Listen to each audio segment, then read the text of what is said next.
All right, what's good? What's good? What's good? What's good? What's good? Good morning. Platinum Alkaline Water is the first in the building. What's happening with you, sir? Daryl Big G Galloway. Yeah, that looked like Rolly got sparked, huh? Look like Rolly got rolled. I'm getting tired of all of this. Man, these dudes be doing dirty. They're gonna ruin them. I'm telling you, they're gonna ruin sparring, man.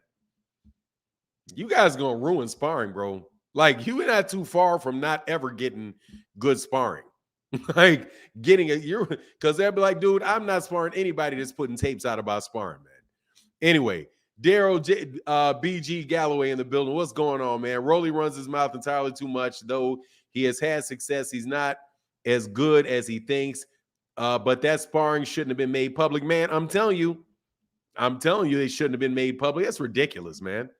Like people can't train and can't take chances, can't without you trying to put them, you trying to make a meme out of them. Everybody trying to get over. What's going on to my man DJ OC in the building? What's going on, brother? Yes, sir, man. What's going on, my brother from another mother in the building? What's happening? HMC in the building. What's going on, man? Ron BK. And actually, hold on, man. You know what he got to do.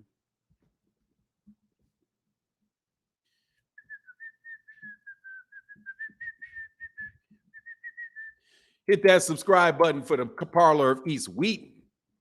Hit that subscribe button. Go listen to some really good music. DJ OC, one of the best DJs out there in the old school house DJ market.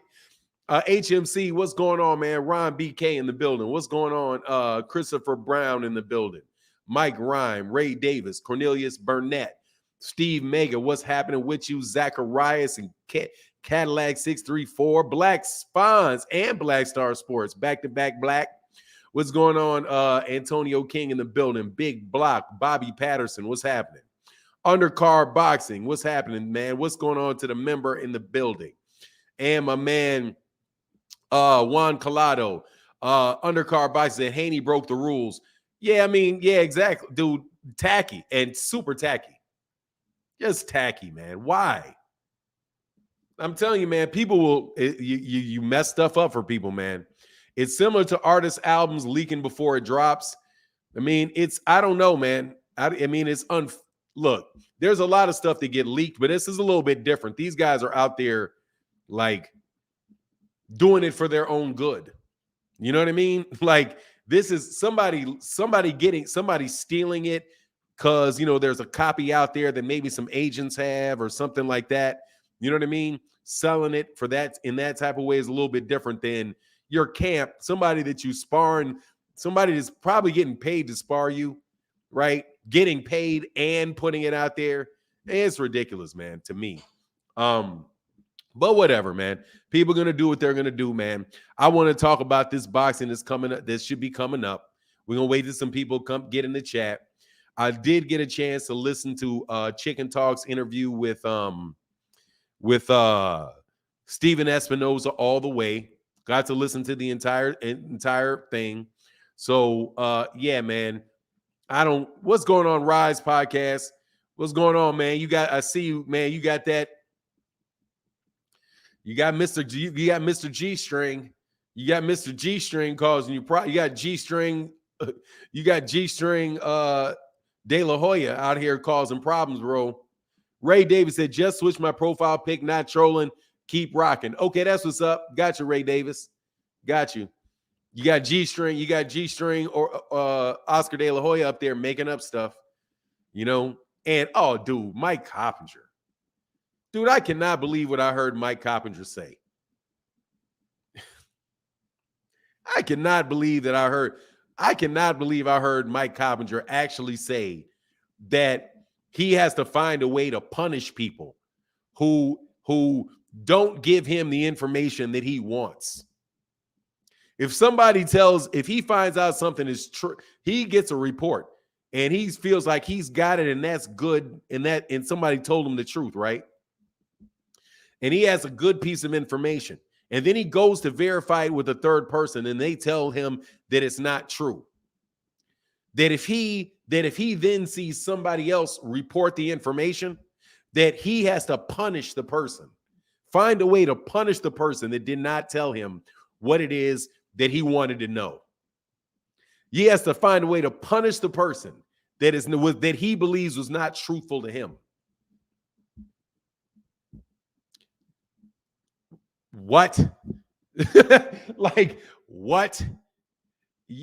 How? What? He ain't, what? So, what if you find out that it's the story? You have 3 sources and somebody says it's not true. How about you do this? Why don't you report the story and then also say that one source contradicted it and said that that cast some doubt on the information? What's wrong with that? Then you're telling the truth. You're saying what your sources told you, and then you're saying that there was somebody else that you spoke to that said that this may not be the case. Then you've got your bases covered. But under what scenario would you go out of your way to punish them? They don't owe you nothing. They don't owe you to tell you anything. Like, man, dude, what a wild dude. And it's so obvious that the man is doing it. Like, so obvious that the man is doing it. God, here comes you again, RuPaul. Get a life, RuPaul. God, dog, get a life, RuPaul.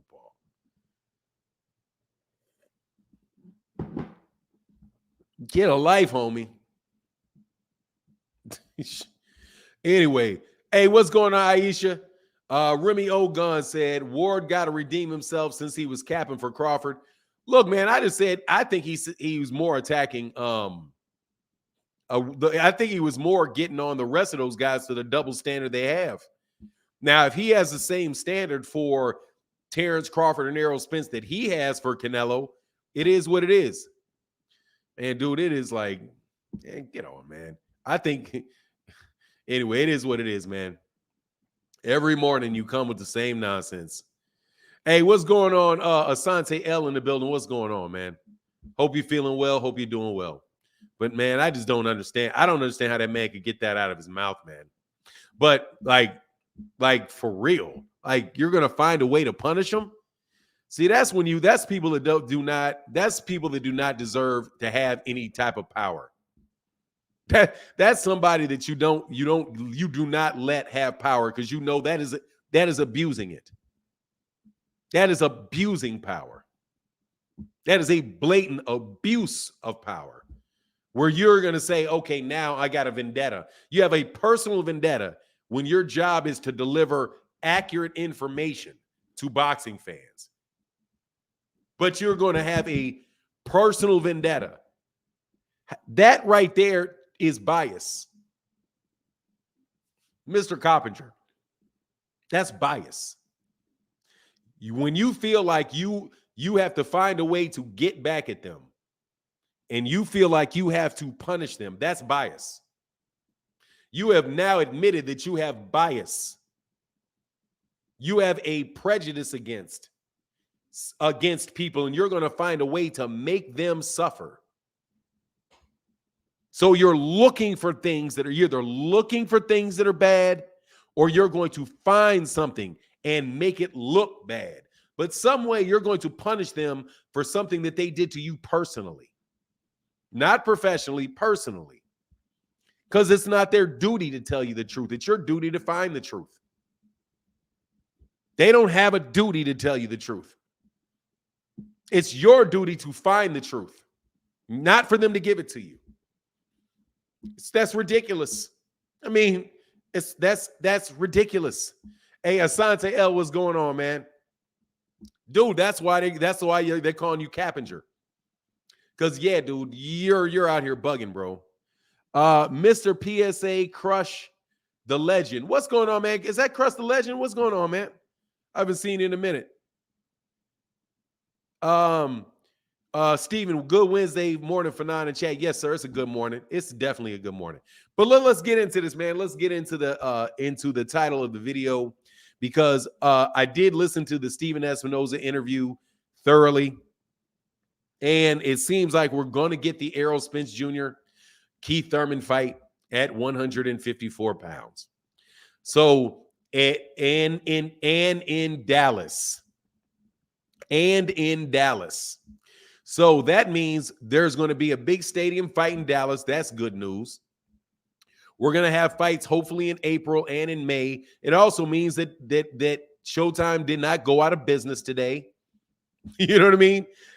It's me, been working on my channel. Okay, that's what's up, Crush the Legend. Good to see you, man. Good to see you. I haven't seen you. I don't think I've seen you in a year, man. I don't think I've seen you in a year. Over a year, Crush the Legend. But good to see you, man. It's coffee time. Yeah, man. So that's really good news. That's very, very good news. And it's good news for the welterweight division because I don't think Errol Spence Jr. is going to come back down. I think Spence is going to stay at 154 pounds. I don't think he's going to go up and then he's going to come back down. Oh, that's what's up, Crush the Legend. That's what's up, man. Yeah, I appreciate that, man. Just hadn't seen you in the live streams in a while. It's called, yes, sir, Aisha, in April too. Yeah, they got fights in April, but anyway, we'll find out after the Super Bowl what the fights are. Now, as far as the Gervonta Davis Ryan Garcia fight, dude, he said that his understanding that there was way more than one issue that they raised. He said that there was more than one issue that they raised. I'm telling you, like, if anybody listened to what he said, he said, wow, that is, first of all, I never heard that issue until I saw it on YouTube. So right there, that tells you these guys are not trying to make that fight, man. That's evidence right there for me that they're not trying to do it. If the first time you hear about it, the first time the people that you're negotiating about it hear through it is through Mike Coppinger, dude, I promise you, Mike Coppinger is probably the one that probably got a problem with somebody in the PBC because the PBC wouldn't give him information. That's what it looks like to me. Seems like to me that he's gonna like, oh, now I'm out to get you. Now I'm out to get you because you didn't tell me what I wanted to hear. I'm out to get you. Mike, will you grow up? Like, man, that was the most childish, ridiculous crap that I have heard come out of somebody's mouth. Now, there's one thing to think it, but then there's something dumb enough to actually say it. Because if you say it, if you do it and you don't say it, then there's a chance that you know it's wrong. You know what I mean? Like, you know it's wrong. Like, yeah, I know that's petty. At least I know what my responsibilities are. But to say it means you think it's okay. You guys boggle my mind. You actually think it's okay. Like, that's what I'm supposed to do. The challenge in journalism is getting back at people that don't give you what you want. If somebody's going to just do something mean to me, if you do something mean to me and mislead me, it's my job to punish you. Man, oh man, oh man, oh man, oh man. So now I don't take anything Mike Coppinger says seriously. I've never heard Dougie Fisher say anything like that. That takes the cake. You know what I mean? That literally steals the entire cake. I can't believe it. So look, man, I'm not taking anything he says seriously. So they say, or Stephen Espinosa said that's the first time that he heard of that issue. But if it's only one, oh, that's great news. Because we have a bunch of edits we have a bunch of edits that they based on a draft that they have to address other edits that they have. So how did it basically what he's saying is I never heard of that one. And how did it go to 0-1? T. Orlando Pearson, did you ever take him seriously? Yeah, I did. I do. I take everybody seriously until they give me a reason not to. I can disagree with somebody, but I still take him seriously. I take Dougie Fisher very seriously. I'm not going to lie, man. Dougie Fisher, I take seriously.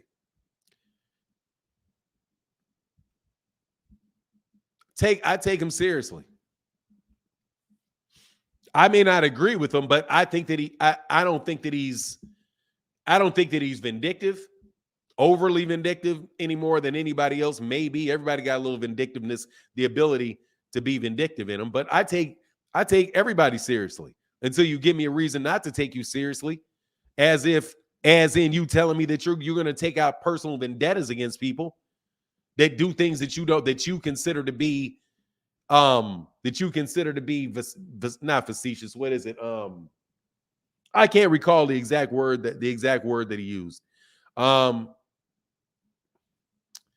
mean, it is what it is, bro. Please don't pay it. Just block him and ignore him, man. It just what it is, man. Like, it is what it is, man. Every day, bro. Like, it's every day with this guy and these people. Really, it's every day with these people. Because I don't doubt at all that it's more that it could be more than one person that are just petty, stupid, just petty losers. I don't even like using that, just losers. Just out here, just letting everybody know you're a loser. I have to harass you to get attention from you. That makes you a loser, bro. That makes you a loser. Anyway, Cal, he said, good morning, community. Man down, Lions only, tank, bronze bomber, the GWOAT. Yes, sir. What's going on, Kevin Gilmore? Spence not fighting Thurman, I feel. If Thurman's number 2 in the WBO now, why fight Spence for no belts when you can fight Bud for a belt? Virgil is number 1. Well, because of the money.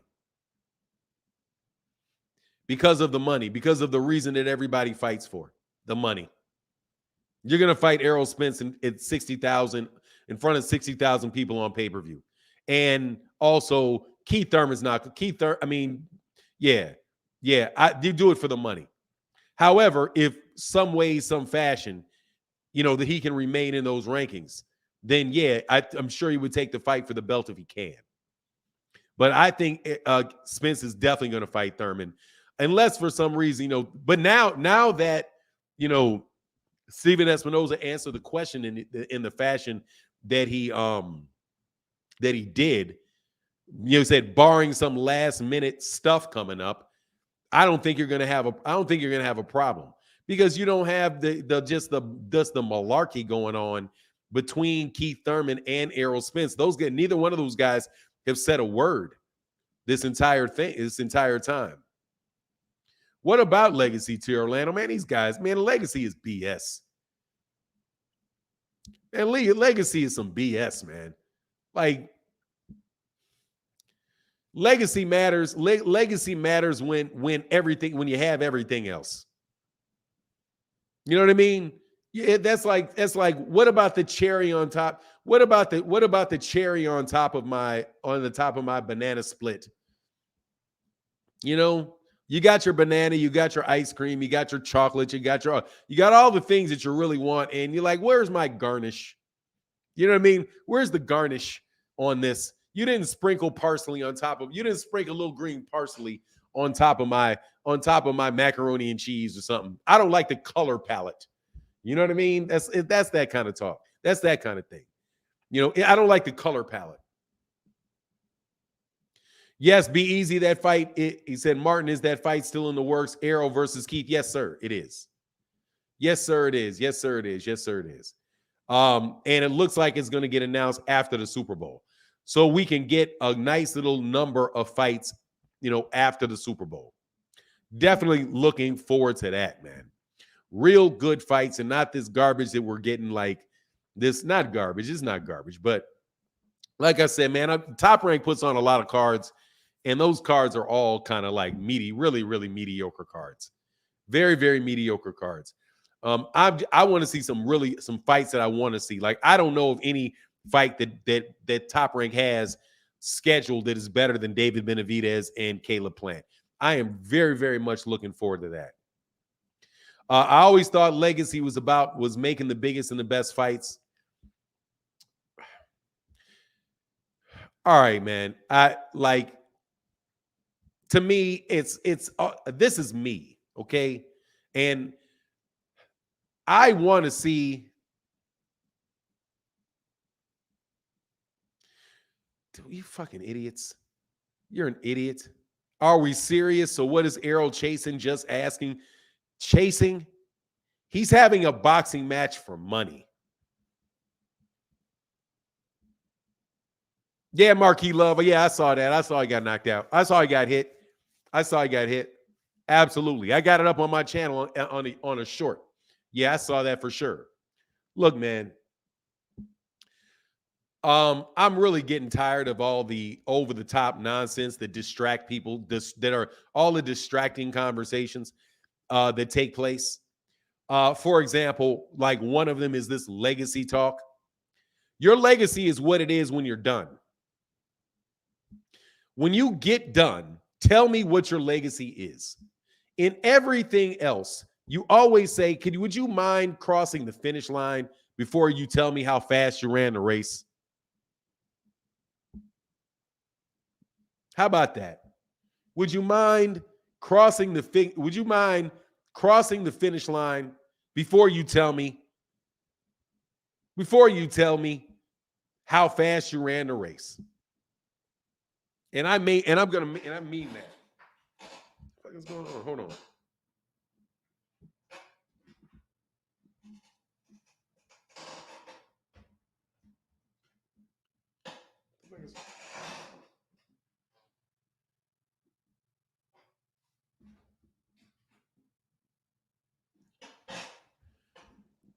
Anyway, just cross the finish line. Cross the finish line before you tell me how fast you ran a race. There's legacy fights to wind up the guy you beat. For example, let's take Julius Ndongo versus Terrence Crawford. His legacy fight. When he won undisputed, was that a legacy fight? Oh, well, yeah, because it's undisputed. That's legacy. That's legacy. Yeah, that's legacy. Right? Man, that's legacy. Then Julius Ndongo winds up and getting knocked out by everybody, their mother. And then people now look back on that fight. Yeah, but that was Julius Ndongo. Big deal. It was Julius Ndongo. Take another one.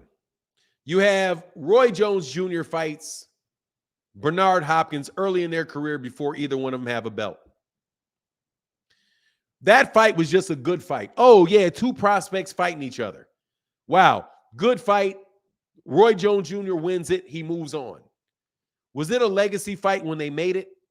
No. Is it a legacy fight now? Yes. Why? Because of what Bernard Hopkins and Roy Jones Jr. wind up accomplishing in their career.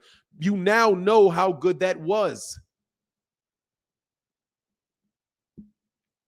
We are talking about 20. They're literally a bunch of 22, 23-year-old people talking about legacy.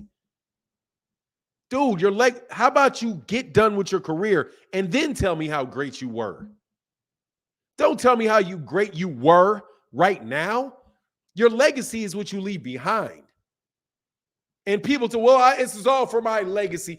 Dude, you are 28 years old, man, and you got 25 fights.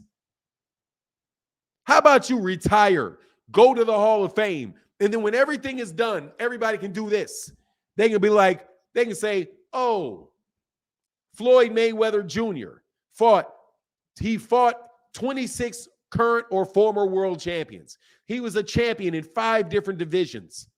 He was one of the biggest monetary success in the history of boxing in total dollars minus net present value. You literally got guys 22, 23-year-olds talking about what they're doing for their legacy. Dude, you may get hit by a bus next week. Like, what are you talking about? Your legacy. Man, that's fake talk, man. That ain't nothing but fake talk. Fake talk. And, well, I would fight him, but that's really not legacy. Oh, I would fight Gervonta'D Davis, but that doesn't do anything for my legacy. I would fight Errol Spence, but my legacy is set. I've already made my legacy. What? I would fight, I'm not fighting Jamal Charlo. I'm chasing my legacy. I'll fight Rocky Fielding. Man, it's just, I don't want to do that anymore, man. John Boyd, showing that love. Much love and support. Thank you for that support, brother. Said, good morning, all. Shout out to everyone. Yes, sir, brother. Thank you for that support, man. And I'm glad. Definitely hope you're feeling better, bro. RuPaul, useless life of trolling, Fanon, and BFTB. I mean, it's just, he wants you guys' attention. Much love in that super chat, bro. Yeah, I know it's him. Great breakdown for now. We don't know which fights will stand the test of time. We think because certain people are seen great now, they will be later. Exactly, man. It's just silliness. Well, what does this do for your legacy? Man, shut up with your legacy stuff. No regular human being is walking around thinking about their legacy. They're only thinking about legacy when there's a mic in their face. You know what I mean? Most people, you're thinking about feeding your kids, putting enough money away from retirement. You know what I mean? Raising your children. That type of stuff. How am I going? Some of y'all are really thinking about how can I get these Cuban link chains? Man, if I get this, oh man, I ain't gonna get paid enough to get this Lamborghini. You know what I mean? Just tell the truth, man. Tell the truth. He does. Oh, he does, Orlando Pearson. Yes, sir, brother. Much love. Thank you, John Blue. Thank you, brother. Thank you for that support, man. For all we know, Martin Rivera could end up with a bigger legacy fight than Haney and Kambosos. We don't know where everyone will land. Exactly. That's my exact point. You don't know what it's going to be till you're over with. Terrence Crawford's legacy is ducking. That's your legacy. That's what you're going to leave behind. Believe it. Because you get way more press from not fighting Errol Spence Jr. than you did beating Julius Ndungo.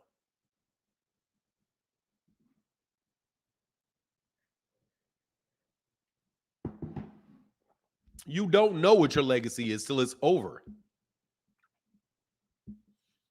You don't know. Sorry to hear about that, brother. But he cleared out 140 10 years ago. Exactly. Now, what is everybody saying about it?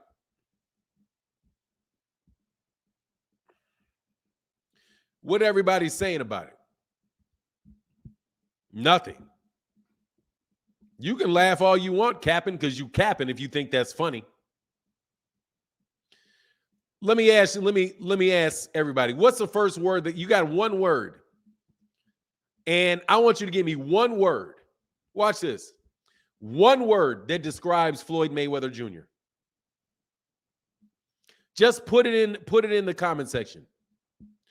Give me no, I'm just going to do it for one person. Let me see. Yeah, give me one word that describes Floyd Mayweather Jr.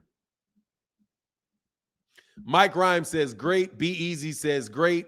Tay 4 says great. Lamar says money. Lorenzo says best. Okay. Greatness. Okay. Give me an A so I know. Put Wilder's name first. Give me one word that describes Deontay Wilder. Brilliant dedication, brilliant defense. One word that describes Deontay Wilder. But so put Deontay Wilder and then put the word. Hunter Young in the building said, who would benefit more from a Tank rematch, Ryan rematch, PBC, Showtime or the PBC? Also, I'm so sure why people blame PBC for the rematch and I think Showtime benefits more. First of all, let's understand something about this deal, Orlando. Hunter, please excuse me. That the rematch is Gervonta Davis is going to get a rematch. They all get rematch clauses. I don't know if anybody that doesn't get one is an A side. Everybody's doing rematch clauses. What is the nobody has a problem with George Kambosos having a rematch clause. Nobody's mad about Lomachenko having a rematch clause. Canelo Alvarez has rematch clauses. What? Lennox Lewis had rematch clauses. Tyson Fury had rematch clauses. Anthony Joshua has rematch clauses against everybody. That's called stupid. That's called selective outrage. Okay, so now watch. Now, give me one word that describes Terrence Crawford. Put Bud and then put the one word that describes him. Ali had rematch clauses. I don't know if he had a rematch clause or not, but he probably did. Be Easy said duck. Ellie Soto says scared. Duck, duck, duck, duck. You can do this test. You can do this test anywhere. And you're going to get duck, duck, Bud, duck, Bud overrated. Jeff Kirk one, Bud sucks. Bud, duck. Their choice says great. Quack, goose, duck, duck Crawford, duck bum, brilliant. Their choice, you only get one word. Their choice, you can't pad the stats. Their choice, don't pad the. I see you padding the stats. Don't pad the stats. Derek Choice in the building said, morning for 9 in chat. Terrence Crawford is a great fighter and his career is not finished yet. That's true. I agree. Much love in that super chat, brother. Right? Duck, selective, bum, Daffy Duck. That's 2 words. That's a name. That's not a word. John Boy said Bud equals duck. Much love in that super chat, John Boy. Wilder is power, right? Childish, Bud is duck. That's my point. If somebody says your name, it's the first thing that they think about. That is what you have behind you.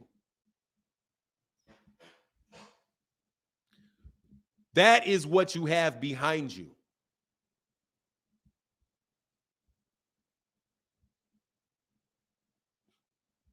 Right? If your child says, what's the first thing when you think of me? Oh, daddy. Oh, that's what you leave with them. When they think of you, they think daddy. You know what I mean? So, but anyway, as far as all that legacy stuff goes, that man says Scarecrow. As far as all that legacy stuff goes,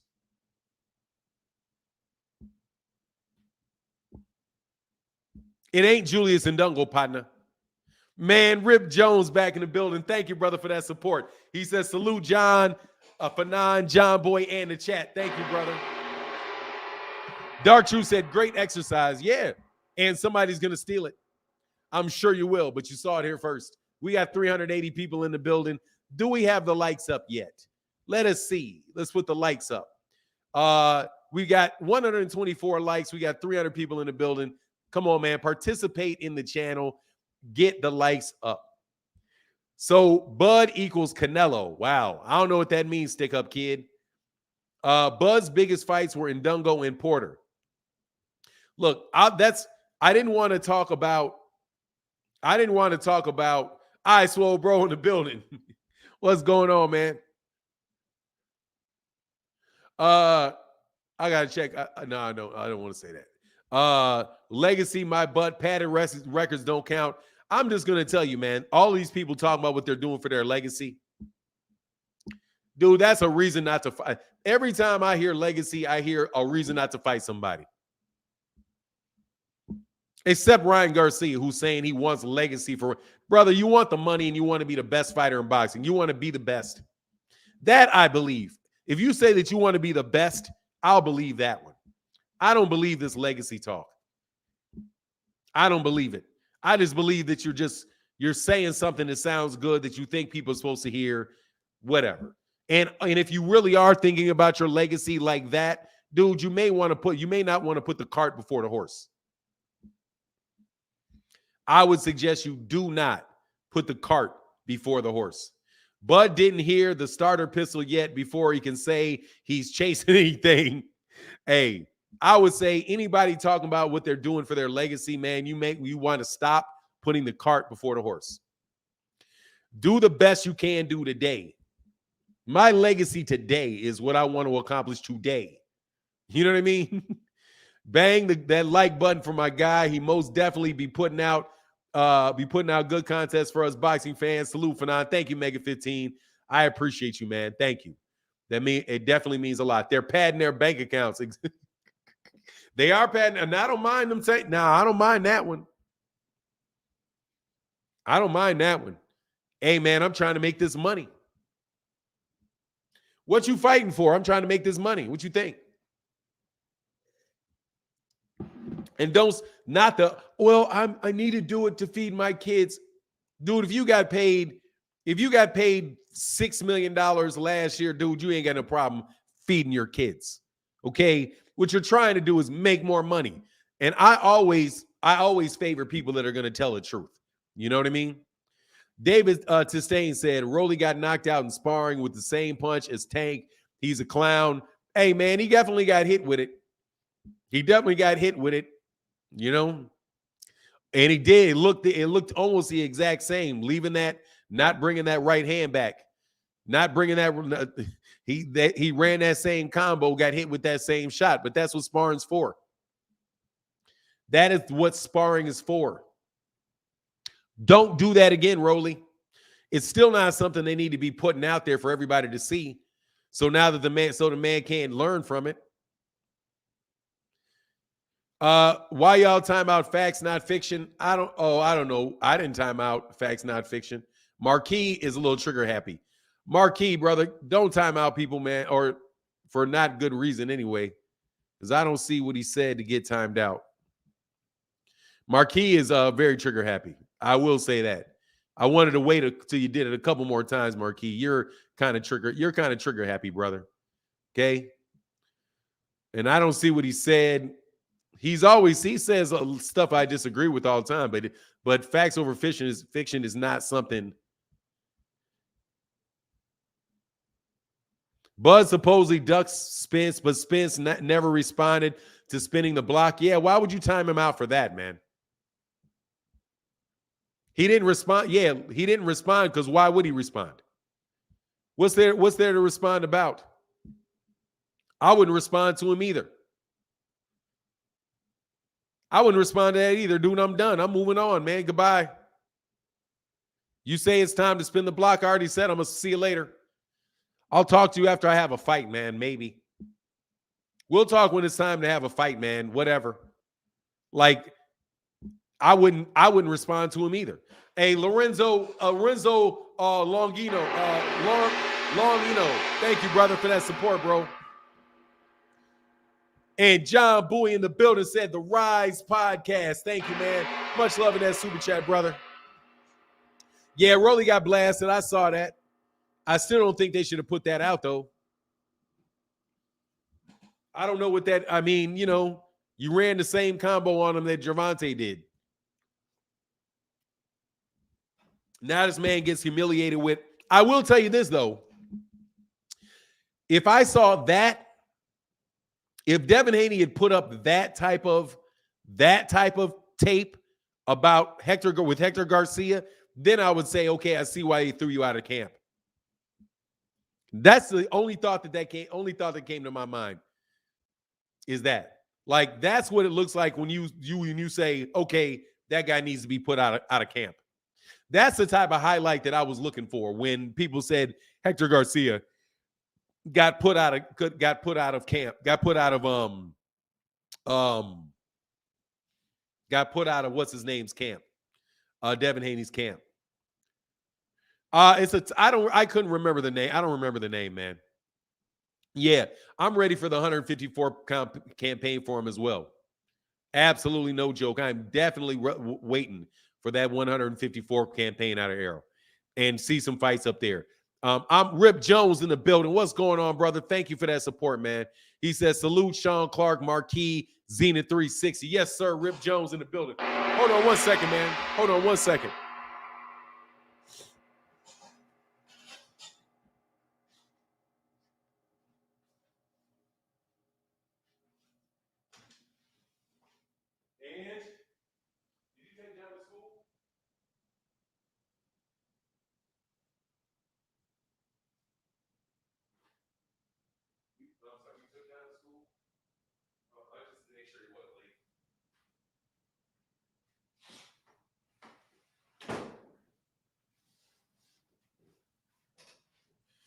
All right, back in the building. And also we're going to try today to take anybody who wants to leave a comment, like short comment or whatever. I don't have a problem letting people on. I put a link in the chat if you want to jump on real fast, but just real fast. Oh, left the mic on for now. Oh, my bad. Oops. I was just checking on my son, so I don't think I said anything too crazy. Most fighters have been slumped at least once in sparring, usually by someone we've never heard of. Yeah, man. I mean, I just think I don't think there's any reason to do that, man. You know what I mean? Hey, Lorenzo Longino, yeah, you got me. I'm 100% with that. I'm all day with that. I'm all day with that one, man. Hey, said, what's up with the pro-grade Tank rumors? Tank don't want that. No, dude, that's just pro-grade said that he would fill in. I don't think there's no rumors that they're actually going to make the fight. It's that he was offered a fight by Regis Prograde. I would love that fight. That's a tough fight, though. That's a hard fight right there, bro. Oh, facts over fiction. Facts not fiction said, thanks for defending me on the timeout. Yeah, no worries, man. We don't always have to agree, bro, on everything. But, even on that particular one, yeah, ain't no biggie about that, man. You can support. I don't have a problem with anybody supporting Terrence Crawford. We don't have to, like I said, man, we don't always have to agree on everything, man. Rick Timms III said, are we talking about practice, not what happens in the game, but practice? Yeah, pretty much. They're out there practicing, and you got people showing practice footage over guys getting knocked out, bro. Fanon, for some, what are you talking about, Zenith 360? Salute, what's going on, Better for Life? What's happening with you, man? He said, I almost cried when Rolly got KO'd. Hey, man. Look, he got hit with the same off the ropes, being overly aggressive, and got hit with the same thing. Now you learned. You know what I mean? Now you learned. You should have learned the first time. Not happen again, dude. That should be a growing moment for you. You know what I mean? Devin commented on it. Dude always talking about sparring. Like, man, dude, I think some of these dudes just need to grow up, man. Like, I'm telling you, man, like, talk about the real fights, man. Those kids are just acting kids. They just acting kids, man. It's just saying stuff. But that's all right. But Rolly at the same time, Rolly brings it on himself because Rolly talks more, Rolly talks a lot of junk. So it is what it is, man. Say exactly, man. Hold the phone, Rolly.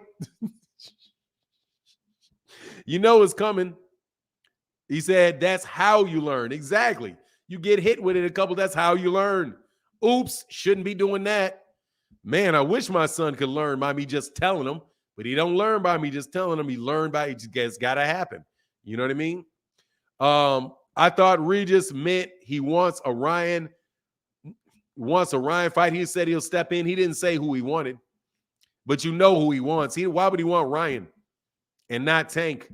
He said he'll step in. Step in. He didn't say who he step in for, but I doubt very much it's Ryan. like that right there is just when you're talking about all that good old A-side stuff. But look, man, I want to clear something up, okay? Do not talk to me about what clowns have to say, okay? I'm not interested in what clowns have to say. That said,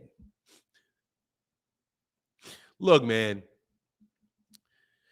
Gervonta'D Davis, the Showtime and DAZN already agreed to split the first fight. They agreed to split the first fight. Does anybody recall this? That they agreed to split the first fight.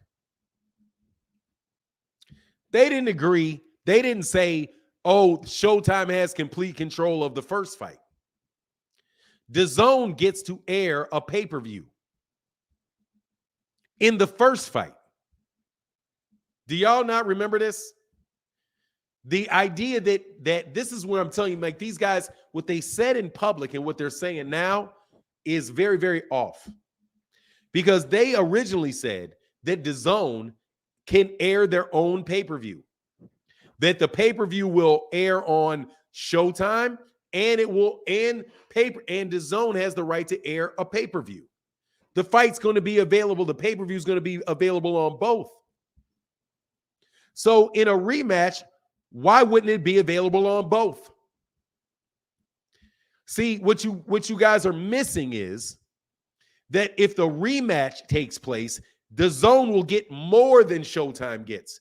Right now, they're getting the same that Showtime gets. The same. If they're both airing it, that means they both have the first one, not just Showtime. Showtime and DAZN can both air the pay-per-view. They both have rights to the fight. Isn't that correct? So if they say that they want to air, they want all of the rights for the second fight, isn't that Ryan Garcia's camp, and Oscar De La Hoya asking for more than Gervonta Davis is getting? Somebody correct me if I'm wrong.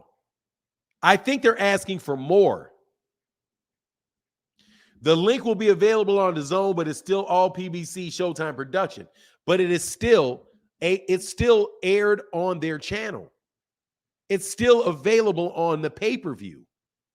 So it doesn't really matter if it's their what would they even want the cost for? That doesn't make a difference from what I can see, Zenith 360, because it still says that the production costs are going to be covered by Showtime. But DAZN gets to air the fight through DAZN pay-per-view. So what are they looking for? The right to have their own commentators? You know what I mean? They want to have the part of their production crew there? Or do they want to actually be able to promote the fight and get the gate? Or are they trying to be the head promoter on the fight in the case of a rematch? In the case, Showtime sounds all the work. Yeah, they pay for all the work. And those guys get to air it on their channel. And the second time around, Oscar De La Hoya wants to be able to promote the fight.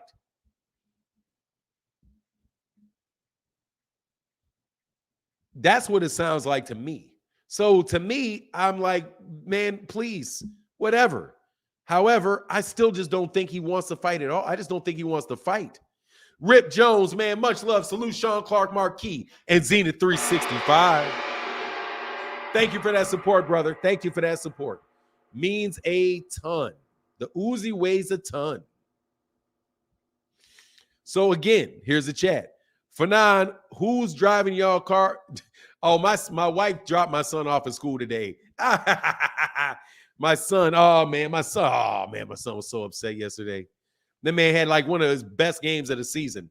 And then the coach didn't play him the next game. Like only for a little bit against a team he really wanted to play. So it was like, man, dog can't stand that. Ugh. Anyway, it's really tough night on him. I would have let him drive today. Fanon, wait 1 cotton picking minute. Did you just say Oscar? What are you talking about, man? Why are you doing cotton picking stuff, man? Why you kind of call me a Negro? Why you trying to?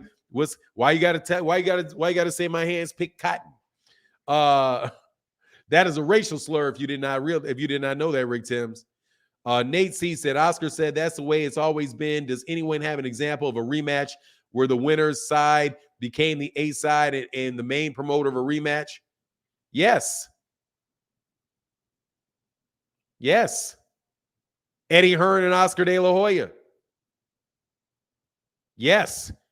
Oscar De La Hoya, Eddie Hearn, and Anthony Joshua versus Dillian White.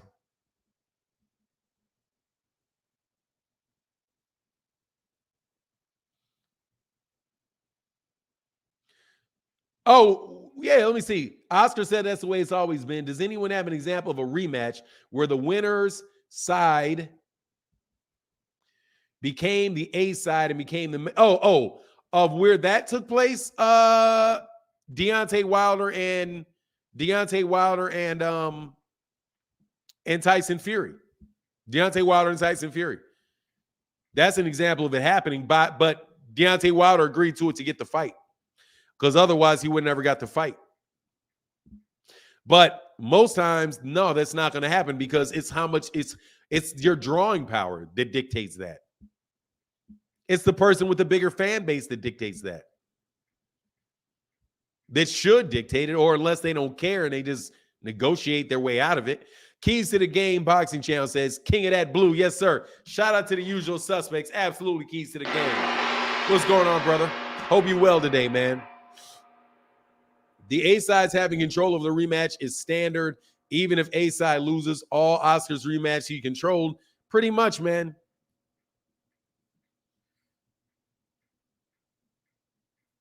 I couldn't really think of a good example. Yeah, I mean, yeah, that's more like in 50-50 type of scenarios, but just think about it with Canelo.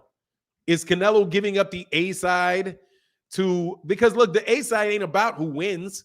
A-side is about who has the best option if the fight doesn't take place. You know what I mean? At all. And that's Gervonta'. Ryan and those guys really, I mean, Ryan ain't really got any path other than Gervonta', you know. But if he wins, it's really big for Ryan.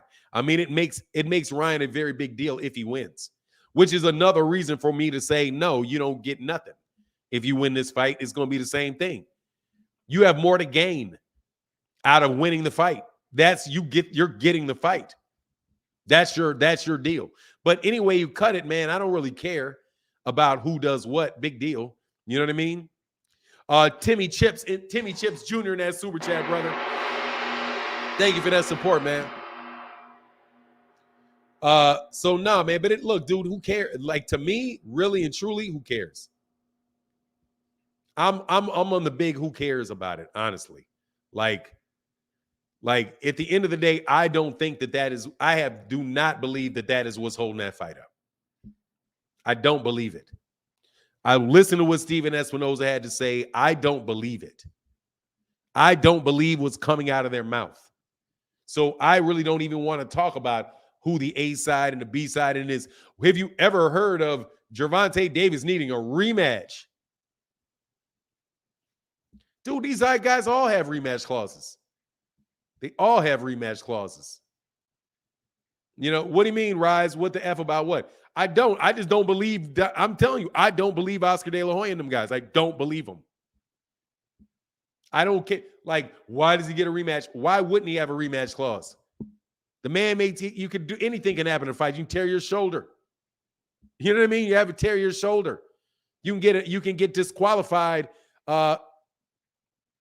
What's the general consensus? People think the fight is or isn't happening. I don't know, man. Couldn't really tell you. I couldn't really tell you. I mean, you know, I couldn't really tell you. People are gonna have to put that in the chat, man, whether they think that fight's gonna happen or not.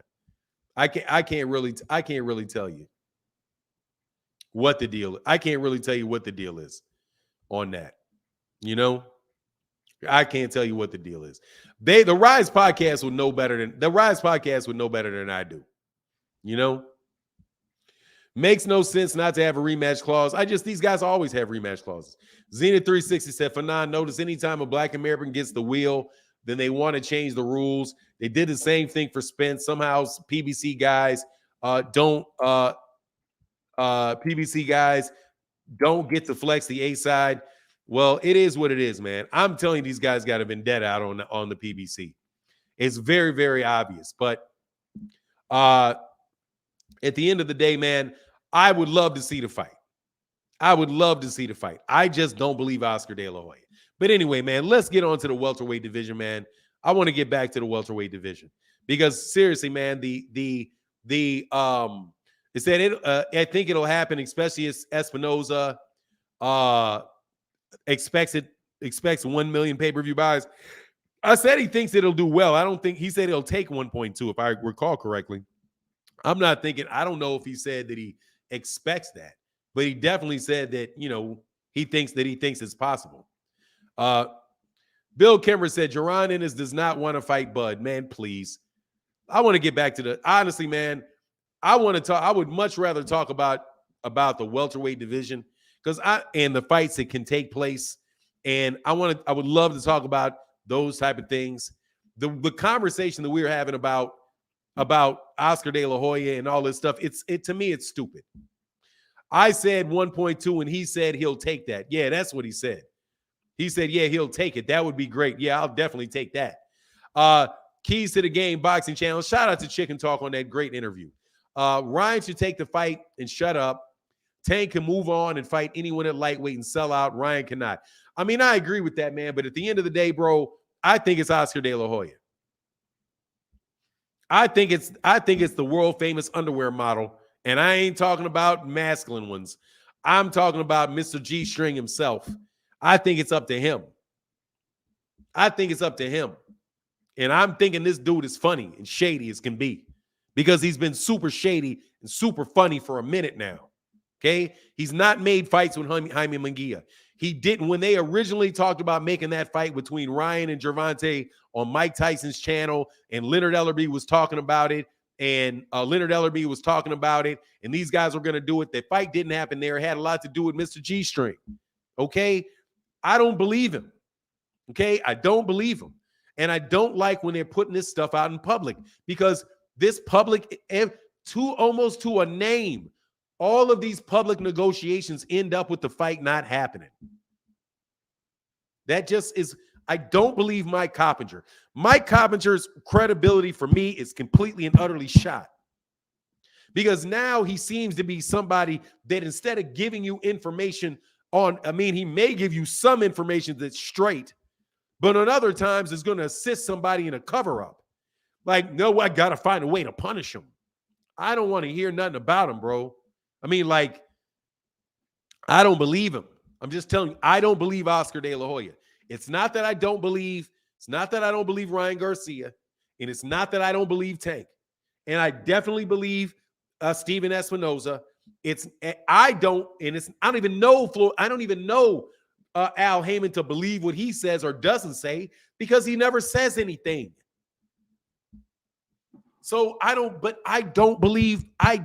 not believe Oscar De La Hoya. He does not credible, man. Stone Alone, hey, much love. He said, good morning, Fanon and the chat. Thank you, brother, for that support, bro. Big time in the chat, brother. Thank you, man.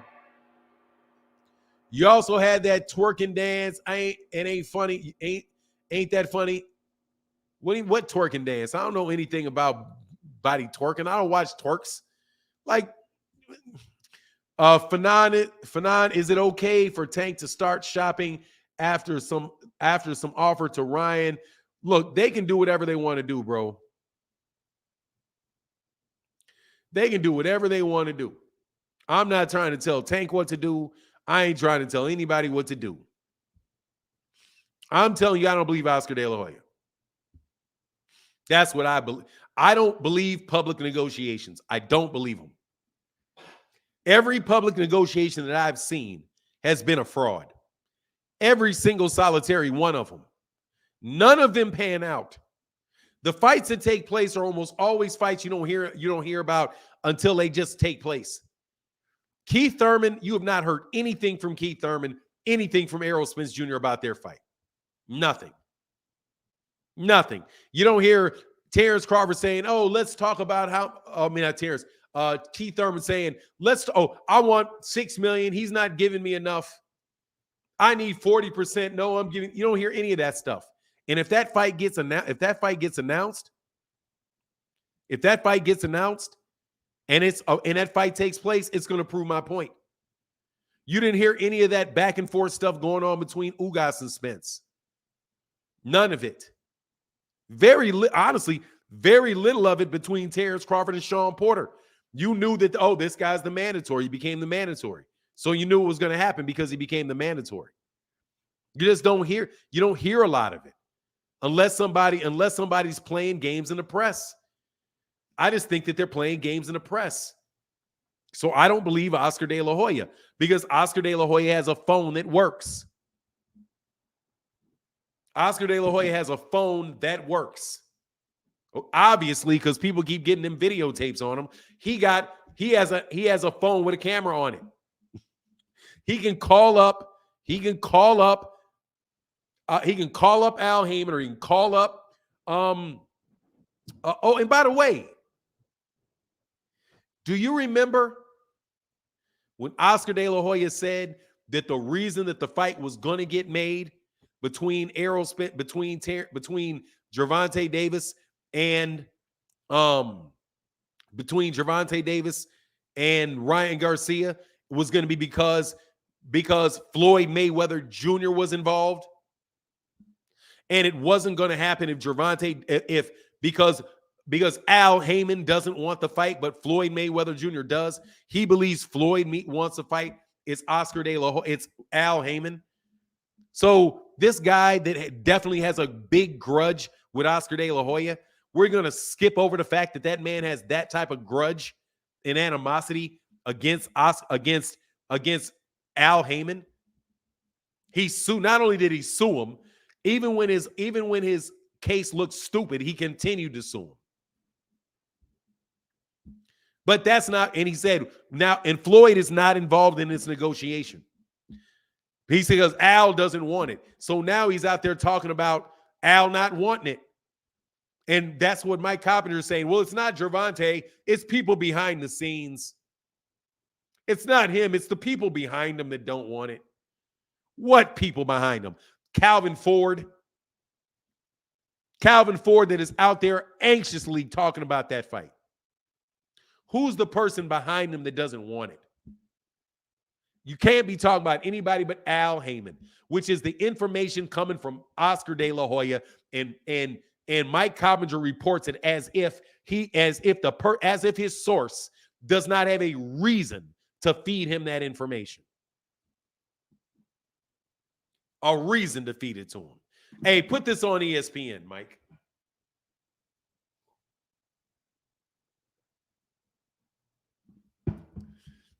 It's suspicious the drama fights are all blacks. The drama fights are all somebody not trying to work with Al Heyman.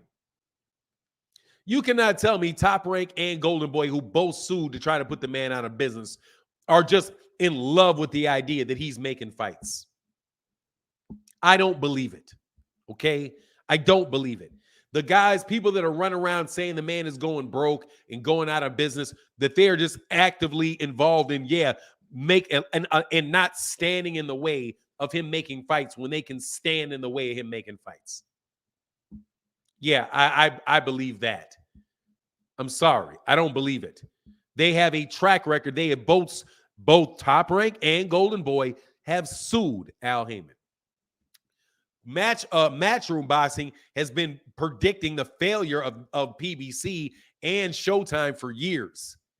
These guys are competitors with the PBC. And you think that the competitors don't have anything to do with there being problems making fights. But when you see people within that have in-house fights, their own in-house fights that don't get made, or fights that don't get made between Matchroom and Golden Boy, or Top Rank and Golden Boy, or Top Rank and Matchroom, when those fights don't take place, it's just, well, that's really not the fight. It's just more mandatories, it's just mandatories, right? That's what Kamal Oz, talks about a lot. Promoters don't want to share, split any money. Dude, these people want those guys out of business. It's not just that. Oscar De La Hoya wants PBC out of business. Eddie Hearn wants the PBC out of business. They want him out of business. Top Rank probably wants him out of business. They want him out of business. Just like these people that keep talking about them going out of business and Showtime going out of business, they want them out of business.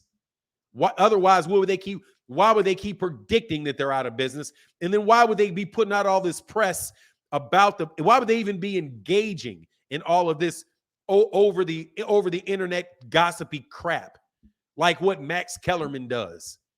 Well, Al Heyman is welcome to come on this show at any time. But until he comes on this show, I'm just going to say that Al Heyman has successfully ducked Terrence Crawford.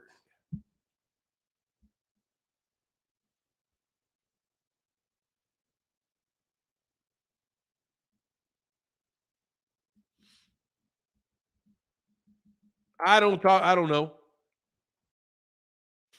Oscar Fanon. Oscar just last month that he had information to take Al Heyman down. Remember? So now he's suddenly negotiating in good faith. We know Oscar was trying to sabotage it. Dude, it's like all of these dudes are clowns. Like the fact that you guys believe this, you're clown, make me think you're a clown. Like you can now watch this though. Same people can remember like yesterday. Errol Spence Jr. said, "Why wouldn't I take the easy right and fight Sean Porter?" They remember that. I'm not talking about any boxing, any basketball, bro. I'm not talking about any basketball. That is a completely off limits subject because I do not want to get upset. And I don't want to get upset. I don't really want to do it. Fanon, Golden Boy hasn't been the same since Richard Schaefer left. Golden Boy hasn't been ain't been the same since Al Heyman left. Man, dude, Floyd Mayweather Jr. was propping up Golden Boy. Basketball gets me timed out. Like, I mean, honestly, man, it's a team sport. It's a team sport, bro. It's a team sport. It's not an individual sport. It's a team sport. So what do your teams do?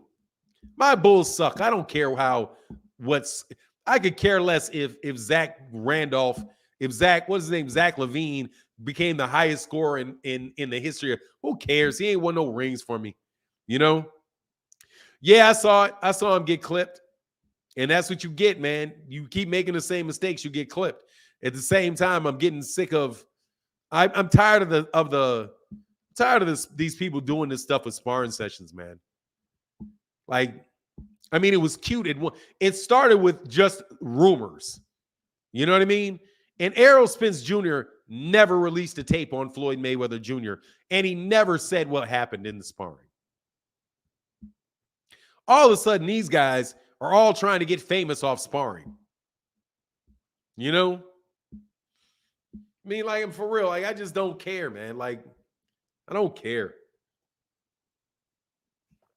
John Stockton became the all-time leading assist leader, and they were like, he's a better point guard than Magic Johnson. Magic Johnson got 5 rings, man. Magic Johnson got 5 rings. John Stockton has 0. Leave it alone, man. You know what I'm saying? Devin is a master of I am sparring center God, so that makes me a superstar. Dude, those guys, man, I'm just sick of them dudes, man. I'm just sick of it. I've been sick of it. And I'm gonna maintain that I'm gonna stay sick of it. So what? Did Rolly hit you with headgear? Rolly hit you with headgear. Did he hit you? You're gonna show me everything? Did you get knocked down? Did you get hurt? Did he punch you? I mean, I just get sick of it, man. I get sick of it. So what? To me. You know what I mean? So what? To me. So what? But it's, great accomplishments in your life. And I mean that for all y'all. I care that about like Canelo Alvarez undisputed at 168. So what? So what? Like, so what? Will you mind beating the guys I want to see you fight? You know what I mean? Because it's not the same thing. The titles are not the same, man. Look, Rick Timms, also every single solitary time he passed the ball, they counted it as an assist. I mean, it is what it is, bro. Like I said, man. Jab, grab, jab, jab, grab, jab, jab, grab. Yeah, please, let's not do the boxing. Let's not do the basketball conversation. I just don't care about the sparring. I honestly and truly do not care. And I think it's very unfair. Like, I like Rolly Romero. What all Rolly Romero doing is talking smack, bro. You know, Rolly Romero is just talking smack, doing all that stuff. These guys are steadily. They did. Hold on one second.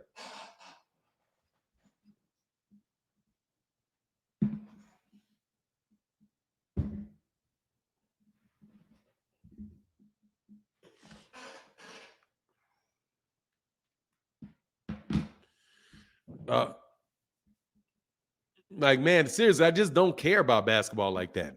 Like, I don't like the NBA. I'm done with the NBA, man. Done with the NBA. I'd rather watch tennis, women's tennis, than the NBA. It's a bunch of layups and no defense. I've been sick of it, man. When they, yeah, I just don't like it, man. Anyway, and you're messing me up too, because I'm really trying to talk boxing. So you guys are distracting me. You want to talk basketball? Put it in the super chat, bro. Otherwise, I'm gonna have to start timing cats out because you're literally distracting me and you're distracting the conversation. Except Rick Timms. I mean, it's just, man, I'm just been sick of them, man. I've been sick of. They went Hollywood.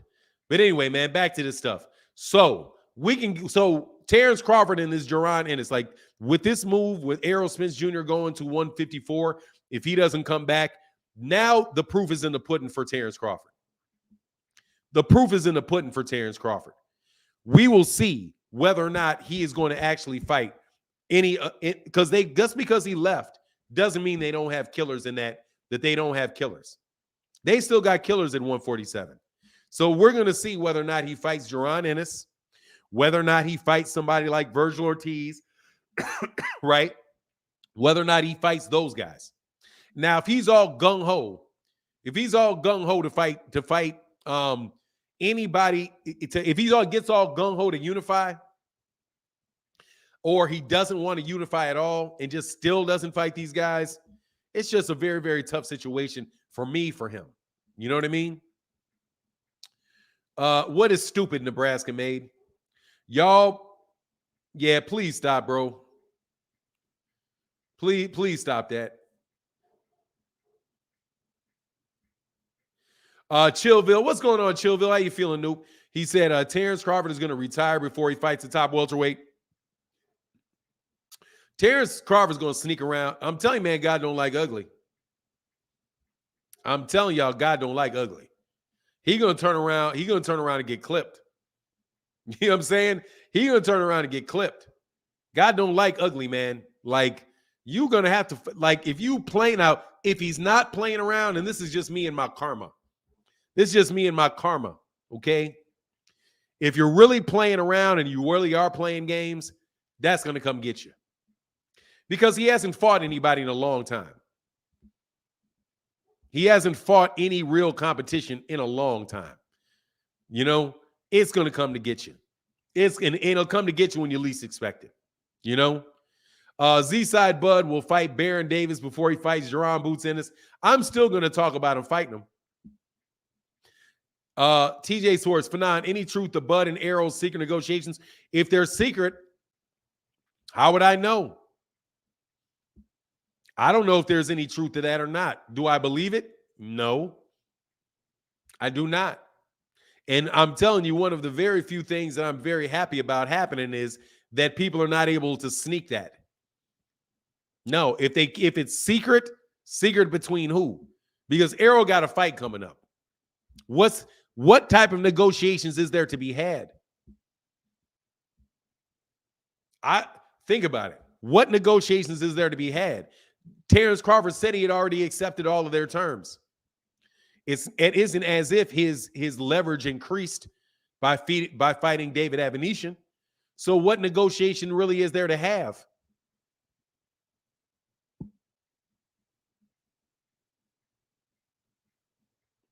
Right?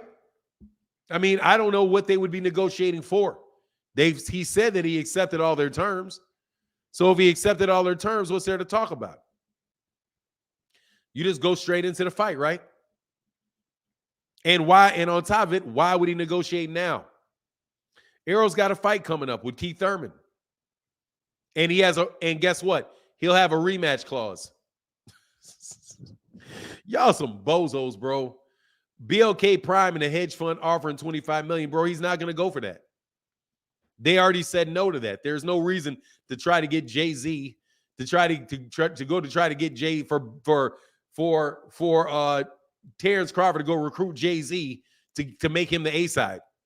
There's no reason to do that, man. There's no reason. There's no reason to talk to Terrence Crawford about it other than to sit down there. I know it's a joke, Fanon. Oh, Ray. Oh, I know. I was joking too. Zenith 360 Fanon, do you think it's possible that the fan pressure and duck label may have forced Bud into more reasonable to make the fight with Spence? No. I think that man is thoroughly stubborn. I think I think that man is thoroughly stubborn. And he does not want that fight. And if Errol fights Keith Thurman and really messes up Keith Thurman, then you know the fight's never going to happen for sure. I think that they were more serious about making that Errol-Terrence Crawford fight. The Terrence Crawford's camp was more interested before the Ugas fight. But when Errol came in looking sharp and looking really good, I think that their interest in that fight seriously waned. But that's just me. That's just my guess. And again, man, thank you to everybody that supports in the super chat. Thank you, everybody. I haven't even checked the Cash App, but thank you guys so much for your continued support. It is the only way we're able to keep this channel going and conversations going. So thank you so much for your support on the daily. As long as it gets, Buzz seems a little slow. Nah, he doesn't seem slow. He seems real spiteful. He seems like an intelligent guy. He just seems kind of spiteful. That's the only thing I would say about that. But look, I don't, like I said, I don't believe him. And now you're going to have somebody else. Now you're going to have somebody else.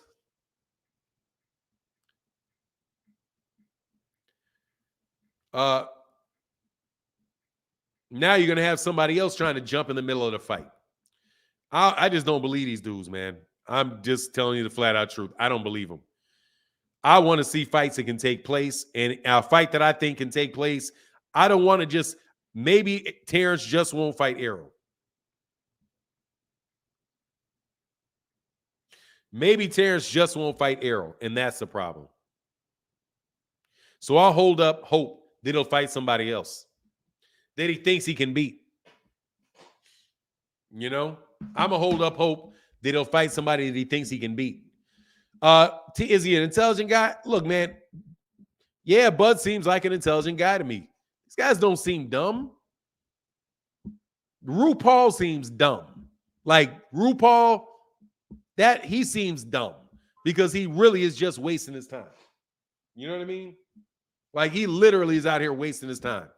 You get absolutely nothing out of trolling me. What a waste of time. See, that to me, that's dumb. You know what I mean? Some of these guys that cover boxing, if they are being serious, dude, are just dumb.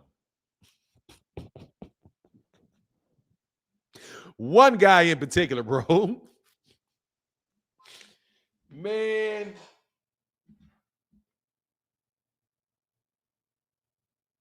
Oh, that's somebody else. Sorry about that. Said I have to open Google Translate when reading Z Bud's tweets. Yeah, that's not dumb. That man just don't care what he's typing. Errol does the same thing. You know what I mean? Errol does the same thing, man. I have to read it twice. He is not dumb. Just because he doesn't give a dang about punctuation. That doesn't make him dumb. Alberto Green said, I'm very happy that Bud did not fight Errol because that would have been the end of Bud's career. I'm not, bro. I'm not. I would have been happy that fight took place. Very happy that the fight took place. Errol can spell. They just don't care about spelling. Gervonta cares about it.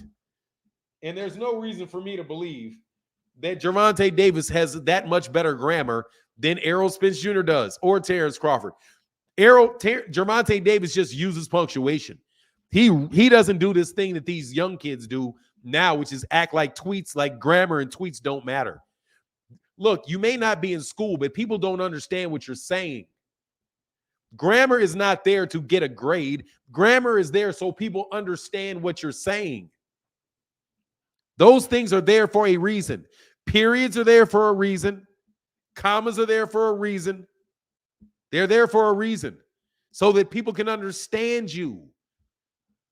They know when to take pauses. They know when one point is done, but that doesn't mean that you're not intelligent. To me, it just means you lazy with your tweets. But I'm lazy with my tweets too. I don't proofread them. I get them right to where I want to get them, and I'll let them go. And on the regular, somebody not on the regular. Every once in a while, people be like, "Oh, you mean 8? You mean R, don't you? You don't mean 8, dude, dummy. If you can't get what I meant by a context clue, you ain't worth reading my tweet anyway. all these other people find a way, you know what I'm saying? All these other people find a way to understand what I'm saying. You understand what I'm saying, don't you? No, I don't understand. I'm totally confused because you misspelled a letter. There's one letter. You didn't, you said is, you said it, you did I instead of is. Errol Spence is the champion at 147, but you said Errol Spence, the champion at 147. I don't get it. Dude, if you don't get it, dude, you wouldn't understand it if I put is in there. It's just silly. I will only crack on you if you challenge my intelligence. Yeah, you do crack on people. It's easy to notice a typo. There's always that one guy pointing out the typo. It's easy to notice a typo. It's always that one guy pointing out the typo like it's a big deal. Yeah, like they got a correction button on YouTube, on Twitter. If you want to correct, they don't have no edit button on that mug. But anyway, it is what it is, man. Timmy Chip said, yo, man, Tim Bradley trips me out when he gives honest interviews and then turns into Skip Bayless for somebody else. Yeah, that's because he's just playing the clown. Tim is into, you know, I want to, like, it's not a minstrel show, but it's kind of like, it's definitely a tap dance. It's definitely a little bit of tap dancing in there. You know what I mean? It ain't a straight minstrel show.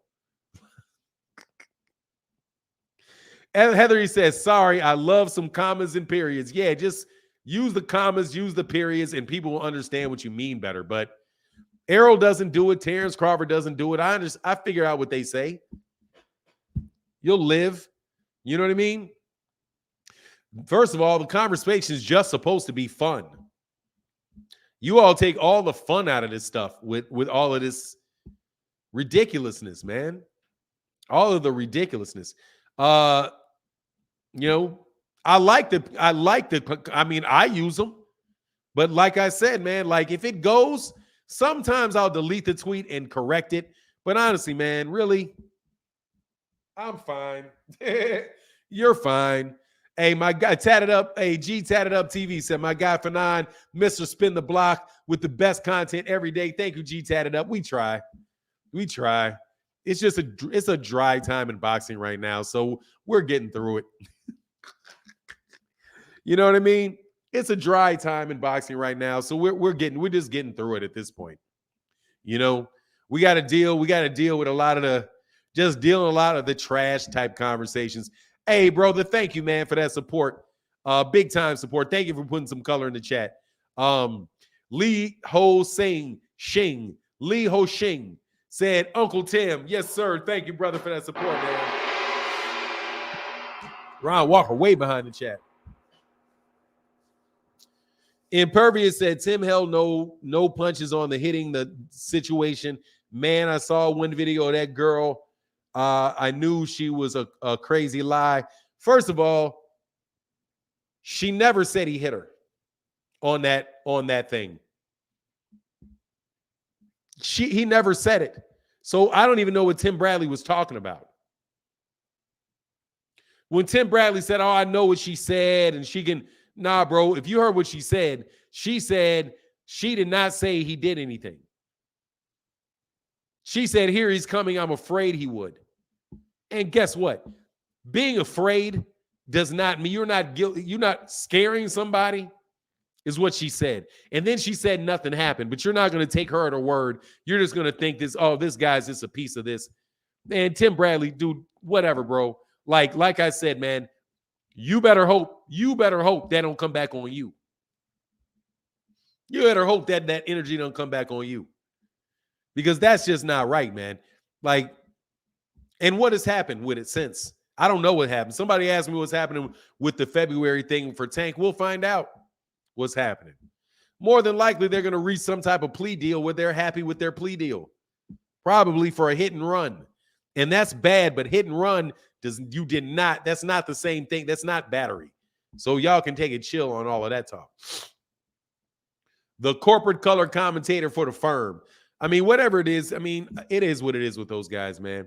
Fanon, is there a fight that's good that I can go back and watch? Oh, yeah. The fight that I always say go back and watch is is James Toney versus Vasily Zhurov. That was my favorite fighter. That's my favorite fight ever. I would love to go back and watch the Errol Spence Jr. Yordenis Ugas fight. And I would love to listen to what y'all was saying about that fight, acting like that man was, first of all, he was going to lose the fight because he was damaged goods. Then he was losing the fight the entire time and getting beaten up. And then after the fight, he was a tin can that was just, he was a tomato can that was standing in front of him. The best thing, the best stuff is to listen to is what everybody was saying before, during, and after. Because trust me, they were all three completely different things. Lee Ho Shing, back in that super chat. Thank you, brother, for the color, man. Much love in that super chat. Thank you for that support, brother. Thank you. Bo, no worries. Benavidez will not lose this fight to plan. He has come back too far to blow it again. Dave wins by TKO. I got him winning the fight, man. Tim Bradley hates on Errol and Tank. I mean, I don't really ever remember this type of silliness going on in between. I mean, I guess, YouTube and Twitter is contagious. YouTube and Twitter is contagious. So now they're just engaging in the same type of stuff that people do on YouTube and they do on Twitter, which is just a lot of salaciousness, a lot of over the top, a lot of that. But if that's what the day brings, that's what the day brings. That's what it is. That's what it is. Kamal Oz said Tim backflip Bradley. Yeah, I'm not the biggest fan of his commentating. I did like him as a fighter, but it is what it is. I'm not the biggest fan of his. He does know boxing though, very, very clearly. And when he's being serious, I like Tim Bradley when he's being serious. I don't like Tim Bradley when he's doing all that extra stuff, man. He's not playing the buffoon, but god dog, if there was somebody that was playing the buffoon, it would be him. You know what I mean? He's the closest proximity to buffoonery that there is over there. Who's after that? Probably Abner Mars is the other one coming. Abner Mars. Yeah, Abner Mars is the other one coming as close to that as possible. Those dudes are out there trying to I don't know what they're trying to get their attention or whatever. But Abner Mars ain't even that bad. Abner Mars isn't that bad. Thomas Hill said, being afraid and nothing happened ended up with a jail. What is this? Thomas Hill, being afraid and nothing happened ended up with the night in jail, just opposed with Dana White actually laying the smackdown a la Rock on his WIFE. And in plain sight, this is celebrated and defended by the masses. Dude, of course it is. I don't know if it's celebrated, but it's just he's a nice guy. You can see it. Look at his face. Just look at, he's a bad guy. You know what it is. I like Tim Bradley as long as he's only talking about top-ranked fighters. Yeah, that's fair enough because he's very good at critiquing top-ranked fighters. But ESPN just became the new HBO. That's all it is. They switched their commentating and they just switched their programming, whack programming over to ESPN. That's what it is, man. Rod Walker, I think you're really behind on the chat. Fanon, legacies are determined by others. You do what you can to shape the narrative, but focus on that. Limits your potential greatness. And also, man, your greatness is what you are, man. It's just, it's all a bunch of hyperbole to me, man. It's all a bunch of hyperbole to me. At this stage in my life, I want to be at a higher level. I want to be great. Dude, I want to have money. This ain't no lie. Dude, I want to have a lot of money in my bank account. And I want a nice house. And I don't want to have to be stressed over money. And I want to have good health. And I want my kids to be happy. And I want my kids to be safe. I don't really think, I would love to be able to afford to take my wife to whatever vacation she wants. right? Whatever vacation she wants to go on, I would love to be able to do that. You know what I mean? With my work schedule and how it goes right now, I can't do that. But man, that would be nice to be able to do. But at the end of the day, man, it's not about, okay, I'm thinking about what somebody I ain't never heard of thinks about me in 50 years. However, but at the same time, acting like you don't care what people right now think about you. Like how hypocritical is that? For you to sit up and say you're doing things for legacy, like you care about your legacy, right? But you don't care about what people think about you. You're just haters and miserable broke clowns, and you don't care about them, what they think, but you care about your legacy at the same time. That doesn't make any sense, man. That doesn't make any sense. That's not honest. That's not true. That is just something to say. You know what I mean? And you hear a lot of it. A lot of people just talking and just having something to say. I hope Caleb Plant wins to that guy. David is a real a-hole. Hey, David Benavidez does wild out. I can't lie. David Benavidez from time to time does make it kind of hard. Does make it difficult. Because I gotta say pause every time I say it. Makes it hard to like him. It makes it difficult to like him, to like what comes out of his mouth. But at the same time, man, dude, he can fight, man. I like seeing him fight. I don't need a humble fighter. I don't need a fake humble fighter. I'll tell you what he's not. He's not bratty. I'll take a jerk over a brat any day. Those are the ones that I don't like. I don't like bratty fighters, because right now you literally got bratty fighters. Like, you got bratty commentators, and bratty fighters. Like, dude, I swear, Mike Coppinger is the first bratty journalist that I've ever heard. Dude, he came out. Oh, even more than Chris Mannix. Mike Coppinger came off like a brat. Like, how do I get back at you? How do I pay you back? Dude, you sound like a brat. You sound like if you don't get what you want, you're gonna throw a hissy fit. You're gonna throw a hissy fit, pour ink in people's water, mess with their, put ants in their lunch bag, put a cockroach in the lunch bag or something like that. Like, you sound bratty. Devin Haney sounds like kind of bratty. Like, very good fighter, but yeah, a little bit bratty, bro. He definitely has a little brat in him. Like, very entitled,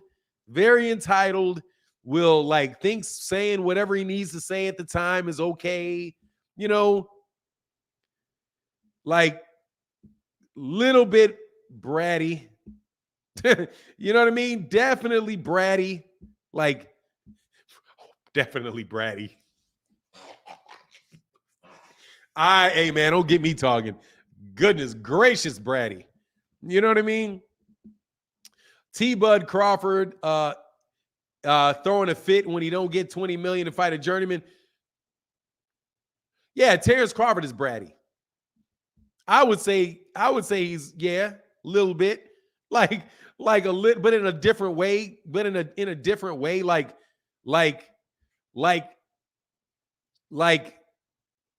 I don't know, man. Like, that dude is definitely raised by dog. Like,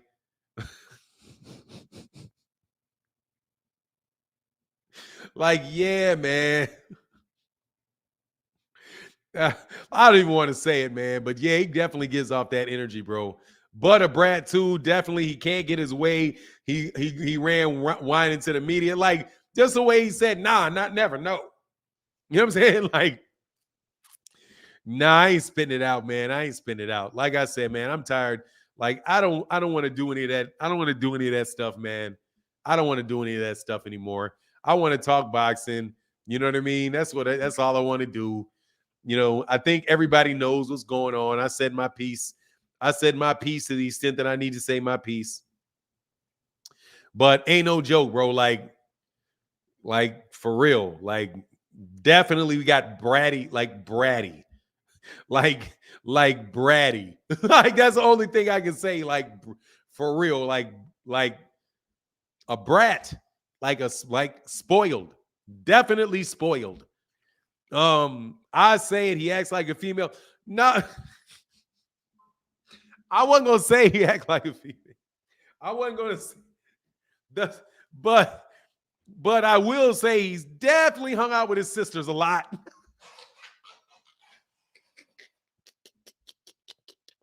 Hey man, much love to anybody that thought about the super chats, the super cash apps today. We don't do we blank on that today. Thank you for that support, man.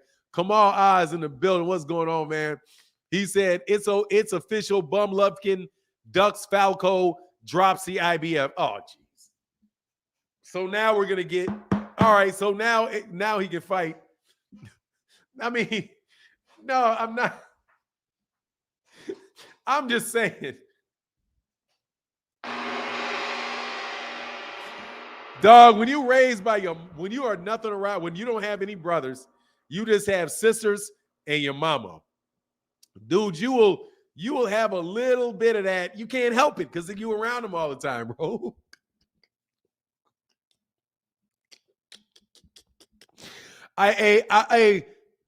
Aloha, what's going on, Farnham? Aloha Fanan in the chat. Hope you and the family are doing awesome, brother. We are, man. I can't complain, man. It's all good, bro. It's all good.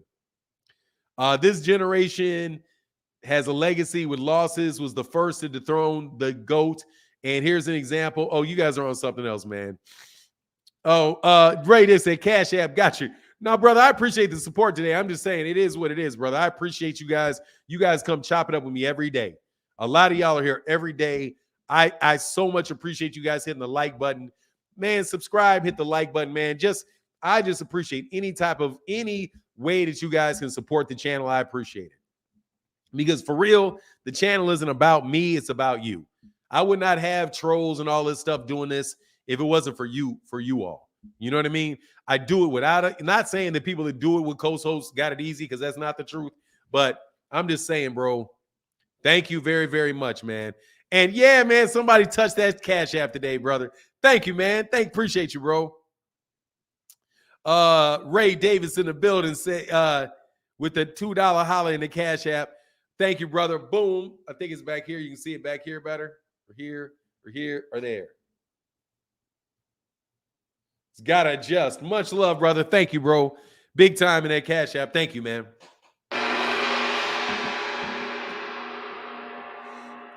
But at the same time, I'm not, he had men in the gym. He had a lot of men in the gym. I think it's more about being the only man in the house that makes him overcompensate, which is why he's over the top. No, look, dude, I want to mind read the dude. I don't want to try to read his mind. I just know that, I got a nephew. Good kid. Really, really good kid. And he's not around his dad. He's around his mother, and he's around his grandmother. He's my grandnephew. So, and I just kind of see it in him sometimes, the way he just kind of does some things every once in a while. I'm like I'll get that. Like, it's my job to get that out of you. You know what I mean? You just gotta have a little bass in your voice around you every once in a while, just to kind of just to readjust you a little bit. You know what I mean? My son, a little, because there was a little bit of time when I went around my son, and he was around women a lot. And then when I got back, I was like, okay, yeah, we gotta make sure that this stays a little bit more on the masculine side. Eventually I got him out of wearing, it took a little bit of time, but through suggestion, I got him out of wearing pastels and stuff like that. Nah, bro, nah, man.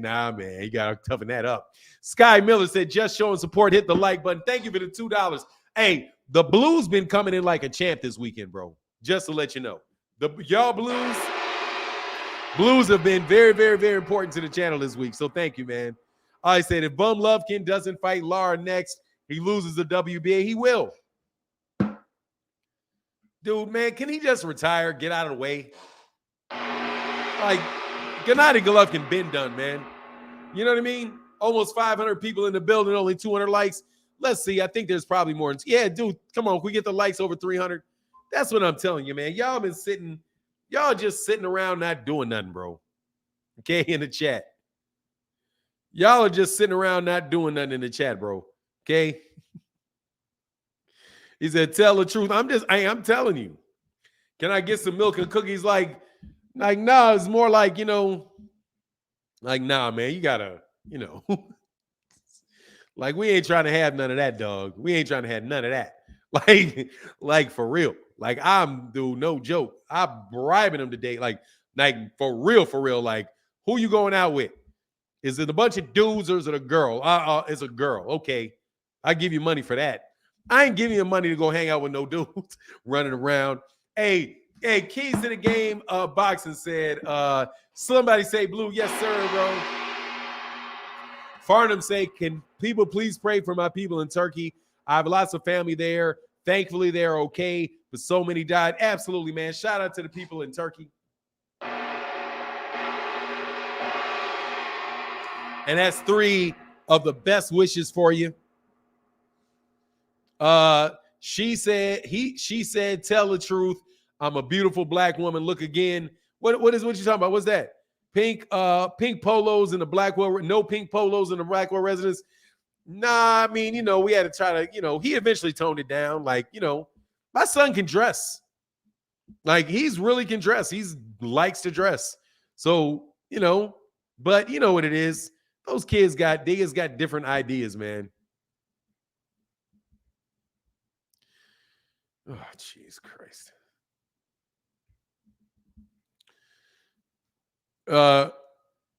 You said he. Okay. Listen, dude.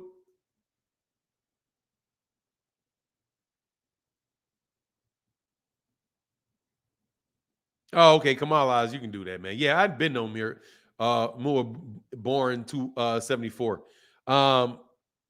Voldemort bots are here, man. That dude's a bot, man. It's the same. Man, whatever, man. Like, get a life, bro. I'm owned by why? Who owns me? Dude, I am completely and utterly undefeated on this mug. Best to believe it. The only thing that I have lost is, who did I lose to? Fahim Sator when Bud ducked. And I'm still mad about it. I'm still mad about it. You know what I mean? I just don't get males wearing skinny jeans. Yeah, bro, he don't wear skinny jeans. My son wears baggy stuff. He doesn't wear skinny jeans. He's already to the next phase. Man, I ain't wearing no skinny stuff. He don't sag. He doesn't sag, and his jeans are more baggy. See, the way fashion works is what was in style 25 years ago comes back in style. So 90s baggy is coming back in style. Remember we said that, because dude, these kids are going to catch up on the fact that, dog, you got, you got to stop. You got to stop, bro. What's going on, Timmy Chips? How you feeling today, man? What's good with you, man?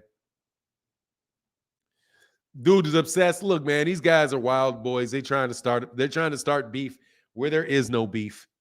I have nothing but love for all the YouTube channels. I just don't like people messing with me. Keep your name out of my mouth, and there will be no need for me to correct records. Aaron H. Muhammad said, all of the males have to drink testosterone shakes around me. That is absolutely needs a pause on that one, Aaron Muhammad. That definitely needs a pause. Skinny jeans are banned around here, man. I mean, come on, man. Like, dogs, come on, man. 90s was some cool style, those baseball hats. Although those baseball hats and starter jackets, I mean, it is what it is, bro. Like I said, I've never been a big fashion guy. At my age now, though, I can't wait to get on this bike, though, and ride this bike and get, today and, get myself in better shape. That's what I want. I want to be able to have the option. You know what I mean? I'm wearing clothes that fit. Anyway, I'll be in them Brooks brothers Brooks, yeah, for 9. Your nephew can't mess up the swag. Oh, he be in them Brooks brothers. Hey man, them suits. Nah, he doesn't wear the suits, man. He ain't had a chance at. Hold on, man. Stop. Yeah, I mean, just leave me out of the conversation, bro. Hey, give me 1 second, man. I'll be right back, man. Hit the like button, support the channel, hit the like button, share the video, support the channel in that way. You know what I mean? Just don't be a freeloader, bro, because I know we got, what is this? We got almost 500 people in the building, man. 481 people in the building. Hit the likes in the building, man. Support the channel, bro. You know what I mean? Who you got between Vargas and Foster? Oh, I'm riding with O'Shaquie. Anthony Forrest, man, brother, much love, brother. Just dropping some color. Keep up the grind. Thank you, brother. Appreciate you so much for that support. I'll be right back. Give me 1 second, though.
All right, my bad. All right, I'm back. Anthony Forbes, thank you, brother, for that support, bro. Big yellow in the Cash App, brother, in the Super Chat, brother. Thank you, man.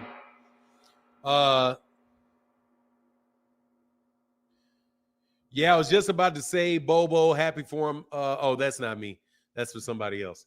But yeah, man. So look, at the end of the day, man, keep my name out of your mouth. We'll be all good. Speaking of starter Jacksons, my partner jacked a dude for his Houston Oiler pullover. Then an hour later, he was shot wearing the same pullover, and EMS had to pull it off of him. Karma's an itch. Yeah, bro. Like, hey man, first of all, who you got some ruffians out there, huh? I ain't never been one to wear nothing somebody wants to take off my back now. That does not make sense. Anyway, yeah, they can kick rocks, bro. No joke. Dude can cook.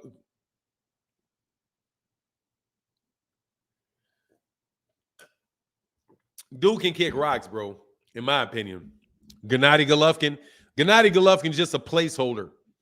Just a placeholder for the zone. We was saying O'Shaquie Foster just signed to the PBC. Okay, that's what's up. Good for O'Shaquie Foster. I like O'Shaquie Foster. O'Shaquie Foster's a good fighter, man. I rocks with O'Shaquie. You'd be impressed, Houston. You'd be surprised. Wow, Houston is a wild place, Jack. I'm not surprised at all. Half of New Orleans went there. Surprised me anywhere, man. No joke. I've never been anywhere where there wasn't some. You know, never. You know what I mean? I've never been anywhere there wasn't some of it. Let's see these like buttons, man. Hit them likes, man. We had 5. Come on, can we get it over 400, man? That would be awesome. But I just don't have any care for Gennady Golovkin. Gennady Golovkin can go away. For me, he can retire, and his legacy is there. Go ahead and retire, and there your legacy is. You know, one of the biggest, him and Canelo Alvarez, just like, what a waste. Like, they tried to set that stuff as such a even though I got to say that's probably the fight that I was most excited for ever for Canelo Alvarez fight was the Gennady Golovkin fight. But that just tells you how funny people are, because they had all kind of negative things to say about Canelo Alvarez for that fight. For that fight, Canelo Alvarez was public enemy number 1 for that fight. you know. But then again, right after that, when then he's the hero again. Even after he popped dirty, he was the hero again when it's time for him to fight guys like Jamal Charlo and Demetrius Andrade. And I'm really sick of you guys hit pieces on Jamal Charlo. Man, this dude like anyway, yeah. He's 41 years old, man. I'm okay, man. I don't care about him. Just look, if I can make it my way, I would say everybody that's in 154 right now, y'all can go to 160. We can get this 154 cracking with Errol Spence, Keith Thurman, Danny Garcia, and they can some of these young guys like Xander Zayas. I like, obviously I like Tony Harrison, Jermel. We can make it pop. We can make it crack at 154 with these guys going up in there. Terrence Crawford stays at 154. 147. He needs to fight Jaron Ennis. He needs to fight Virgil Ortiz. If he doesn't fight that next generation of dudes while he's there, that dude's career is going to be, I'm going to call his career fraud. If he does not fight, if Errol Spence does not come back to that weight class, and Terrence Crawford does not fight Jaron Ennis and or Virgil Ortiz, that I do not want to hear it, because he can't be like, my career is set, I don't need him. If you say your career is set and you don't need him, and so you don't fight anybody in welterweight and you've been there 4 years, when did he get there? 2017? Hasn't he been there like since 2017? Somebody tell me what year Terrence Crawford showed up at 147. I'm pretty sure it was sometime around 2017, 2018, something like that.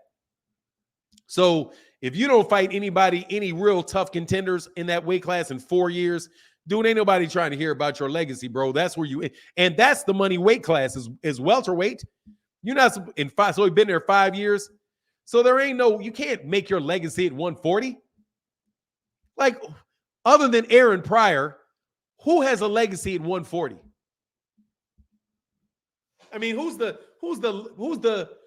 Whose career are you outdoing at 140 pounds? Please explain that to me, man. Please explain that to me. 2017, 2018. Yeah, man, nah, man. But he cleared it out. There was nobody there. It was already cleared out. There was nobody there. Danny Garcia cleared it out. The only person that was there was Victor Postol. The guys that were there before, with Danny Garcia beat Amir Khan, and he beat Lucas Matisse. That's the guy that did that. Man, we got sirens around here. Aaron Muhammad in the building. Much love in that super chat, bro. He said, Fanon, I appreciate you having the best channel on the boxing fan community. A little support for you, my man. Thank you, brother. I appreciate you, brother. After I was cracking jokes on that shake joke. Much love in that super chat, brother. You know what I mean? Danny fought all the killers. That's Adrian Bronner had left the weight class. Adrian Bronner left the weight class. Danny Garcia left the weight class. Lucas Matisse had been beaten. The weight class, there was nobody really there, man. Bronner, Danny Garcia, and Mikey cleared out 140. Mikey didn't clear out 140. Mikey only got one guy at 140. Why would you say Mikey Garcia cleared out 140? I don't know about that one. I don't know about that. Dang, this dude always talking about who is getting kicked out the chat. Bronner, Danny Garcia, Mikey cleared out 140. 140 is somehow is something with Regis and Gary and Taylor. Yeah, now it is. Yeah, now it's good. I ain't gonna lie. Now it's pretty good. It's a good weight class right now. I'll take that one. At this point, I'll take it at 140. 140, but sorry about there, Machiavelli, about what I'm always talking about, bro. I'm talking about whatever. Let me tell you what I'm always talking about. I'm always talking about whatever I want to talk about. I've always been very clear. I like the heavyweight division. I like the welterweight division. I like the lightweight division. After that, I like the 154-pound division. I like the 140-pound division. Those are the divisions in boxing that I like. I like the 126-pound division. And then I'll talk about a 122. I talk about certain weight classes because that's where American fighters are. I'm sorry, brother. I'm not going to spend a lot of time. Not going to spend a lot of time. Now, I'll rocks with Nonito Donaire. We team Donaire around here. We're team Rigo. We team Donaire. We team all of that up in here now. We rocks with Nonito. So now I'm looking forward to, you're going to hear me talk about that duck Jason Maloney. Now you're going to hear me riding. But see, when I ride with Nito, then you're going to know why. Because I rocks with Rachel. I rocks with Rachel Donaire. I rocks with Nonito Donaire. You know what I mean? And I'm not going, and they ain't paying me nothing. They ain't giving me no dough. But I still rock with them. I rocks with Team Donaire because they real people. I'll rock with real people. Don't sleep on Blair the Flair Cobb. Yeah, hey, look, Blair the Flair deserves a shot at 147. Absolutely, he does. Absolutely, he does. Because, hey, man, that dude beat Maurice Hooker. He beat Maurice Hooker. How you lose now? If that ain't something, Rigondeaux versus Jesus Martinez on February 24th. Look, man, Guillermo Rigondeaux was getting his paydays. I have no idea why y'all don't respect Al Heyman. Getting Guillermo Rigondeaux his paydays. Guillermo Rigondeaux getting more paydays now in the later part of his career than he got in his prime when y'all blackballed Guillermo Rigondeaux over there on HBO. Man, a fighter, one of the most exciting fighters in 122, period, that I've seen Guillermo Rigondeaux for me. But he's boring. He's so boring. He'll move around and he won't slug. He won't. Man, the dude ain't got the best chin in the world. He's winning the fight. How the man win the fight? But he cracks. He's giving you them knockouts. Bo said Tony Harrison had the Australian media. Tony Harrison had the Australian media on edge last night. They were trying hard not to get caught in elongated dialogue with Tony. Hey, Tony, dude, I'm definitely a Tony Harrison fan. I'm definitely a Tony Harrison fan.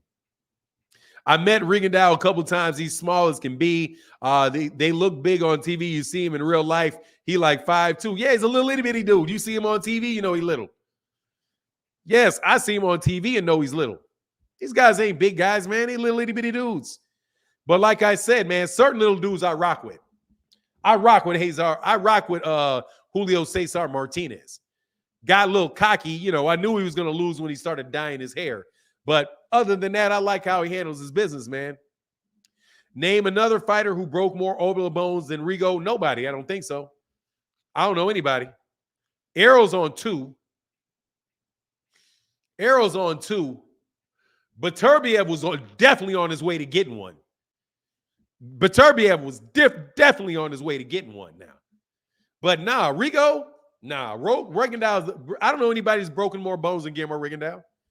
Between orbital bones and jaws, I don't know anymore. I don't know who's beaten more people, broken more jaws than him. Broken more jaws and more orbital bones than him. You know? Riga would come to my gym and warm up. Nobody want to spar. I always say, we come to the gym and warm up. Nobody would want to spar. Hey, man, Guillermo Rigondeaux, hey, man, that's my guy. I mess with Rigondeaux. You know what I mean? There's some fighters, like older fighters. I'm just really happy they're getting their paydays, you know? Like, I'm really happy for Nonito Donaire and Nonito Donaire getting his second life, man. That man's been doing it over the last couple years, man. You know what I mean? And again, man, much love to everybody in the super chat. Thank you guys for keeping color in the chat, for keeping that support in the chat. It's what keeps the channel going. So thank you guys very, very much, man. We don't get sponsorships around here because I'm so selective, but the sponsorships, but thank you so much for you guys' support, bro. Mike Grimes said, I think Danny was broke against Spence because he disappeared for a long time for it just being a black guy. I mean, I wouldn't put a broken orbital bone on him. I would just say he definitely got beat up. He definitely got beat up against Errol, and Errol really didn't even look that good in that fight. I'm going to tell you, man, I think Errol was really hurting before that before that Sean Porter fight, man. I think you see this dude at 150. The way he looked against Ugas, he was in great shape. The way Errol Spence Jr. is looking now in between fights, dude, he looks like he's in very, very good shape. Very, very good shape, man. I'm really looking forward to this next fight. I'm really looking forward to this next fight. I can't believe people are out here acting like they got a problem with the fight. Like, man, you just are. But you'll take Gennady Golovkin. Bring on Canelo Ryder, though. Yeah, bring on Canelo versus Ryder, though. Yeah, that's the lick. That's the fight right there. Canelo versus Ryder. Oh, well, Canelo versus he's a former champion. That always works unless it's somebody you don't want to fight, bro. Rigo got 5. What you talking about? Rigo got Rigo got dog. Yeah, 5 broken orbital bones, 5 broken bones. Yeah, Rigo got that yak. But again, here's the problem. He's fighting with the PBC, so he's gonna have to fight people. That's the problem with the PBC. That's the challenge with PBC. The PBC, you actually have to fight people, man. You actually have to fight people, man. Impervious said, imagine Errol just walked you down, hitting you over and over and slowly breaking your bones. Ooh, look, man, I saw Errol the first time I saw him. I was like, man, this little dude. The second time I saw him, I was like, oh, okay, I get it. Like the way the difference in how he looked was significant.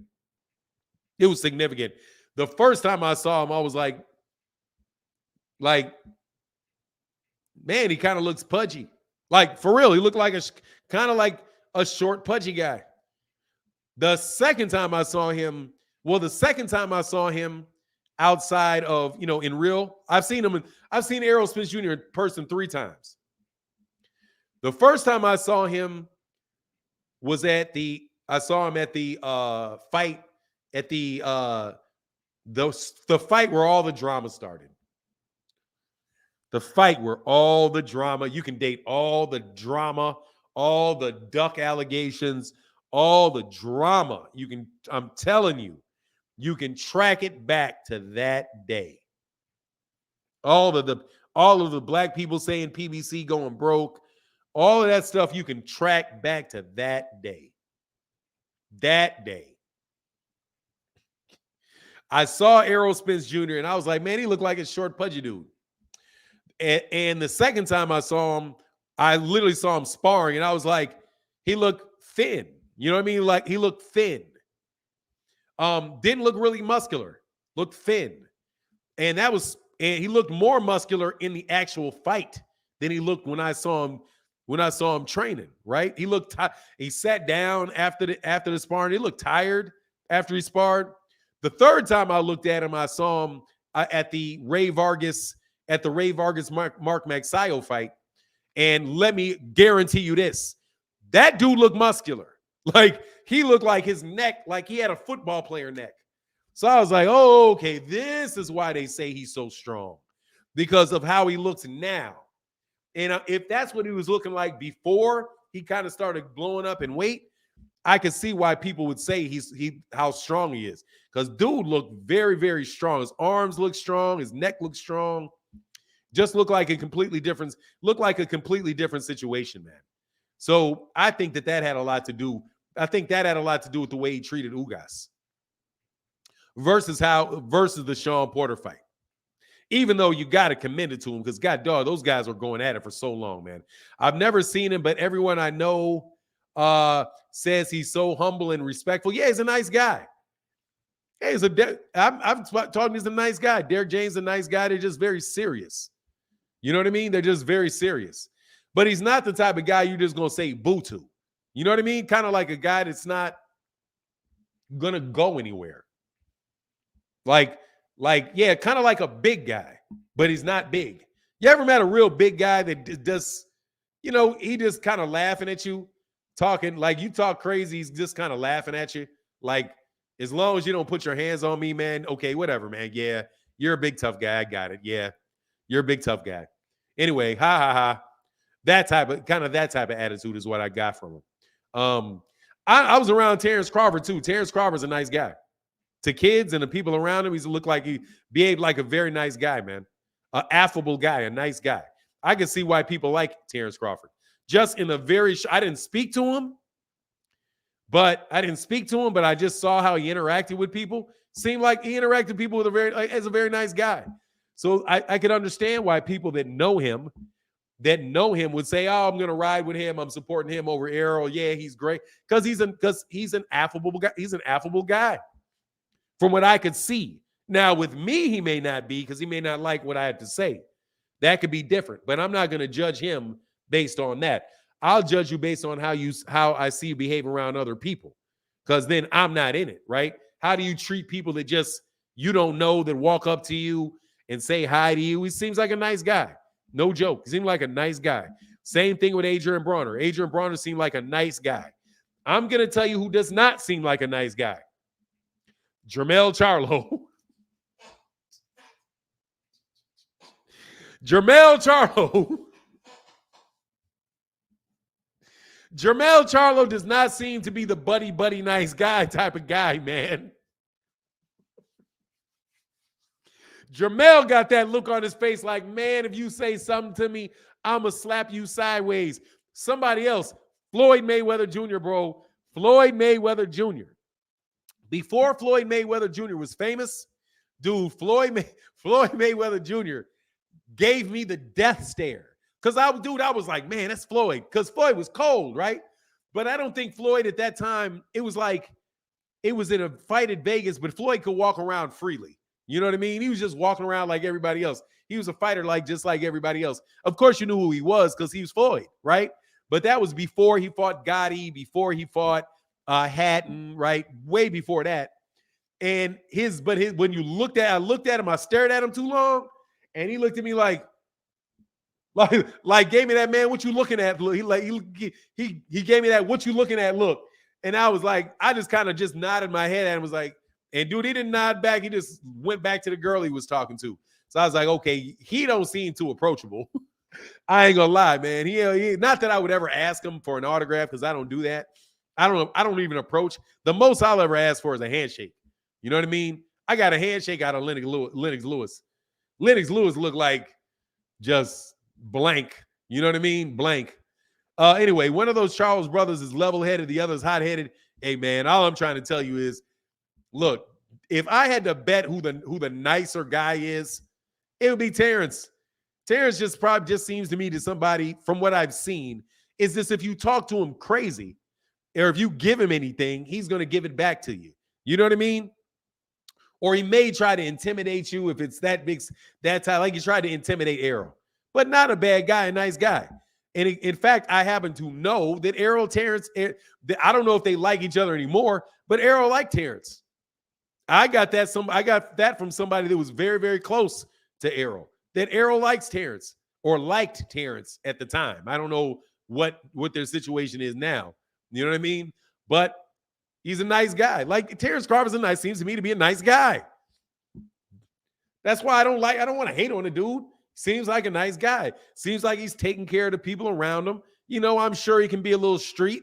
He'll slap you up. He has to slap you up. But, you know, at the same time, hey, Fanan, I just rewatched Porter Spence last night. If Porter had a little more pop, he might have been a different fight. But Errol was walking through Porter's punches. Yeah, I can tell you for sure, Rise Podcast, that Errol Spence Jr. was really not in. I can tell you for certain, dude was not in really good shape for that fight. I promise you, he was not in good shape for that fight. That he definitely had a fat camp for that fight. That his conditioning and all of that.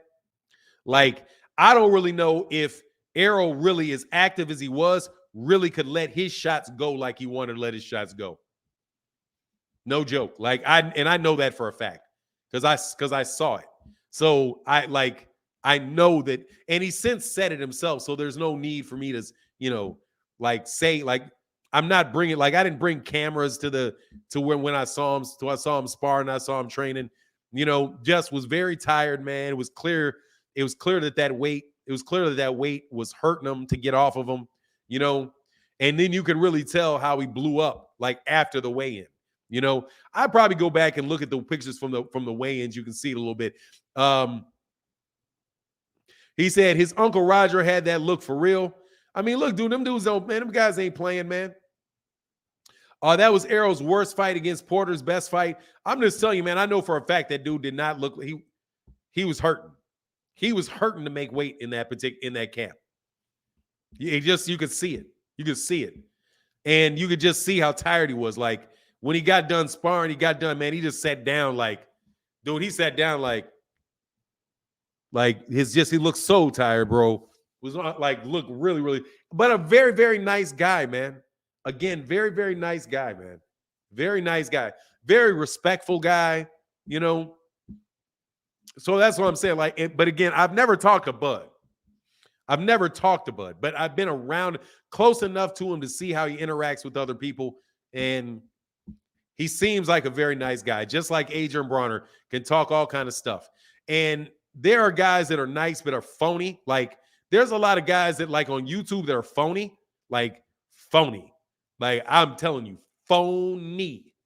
Like, phony. Like, straight up and down phony. Some guys are phony too, but they're phony in a different way. Really, really nice when you meet them. Like, very nice, very humble, right? Nice, humble, just a nice guy, right? They kind of put on a different act when they get on YouTube. Other people act like they're really, really nice and friendly and all that, bro. But trust me, man, fake is a $3 bill, bro. If you see me, this is me. I promise you, bro, this is me. Ain't nobody that knows me in person going to tell you that I'm any different right now than I am if you meet me. Absolutely nobody, bro. But some of these people, I'm not saying anybody specifically, bro. I'm not doing that. I'm not saying, I've met at least 15 dudes on YouTube. At least 15. Some dudes are straight up and down, bro. Straight up and down, that's who they are. A lot of these dudes, that's who they are. Some dudes, that's not who they are. I'm telling you, that's not who they are. They're not nice. They are fake. They are fake, and they are not looking at you as anything other than a mark. Like, you're a mark. And I mean it. Y'all are some of y'all are marks. Straight up marks. And I don't like people looking at me like I'm a mark. And because I'll tell quick if you think I'm a mark. If that smile ain't real, you'll see it in their eye. You'll see it in the eyes. When you talk to them, right? You'll see them in their you'll see it in their eyes. The celebrity status changes their ways. Nah, man, people are fake. Nah, man, people are like that before they get that way.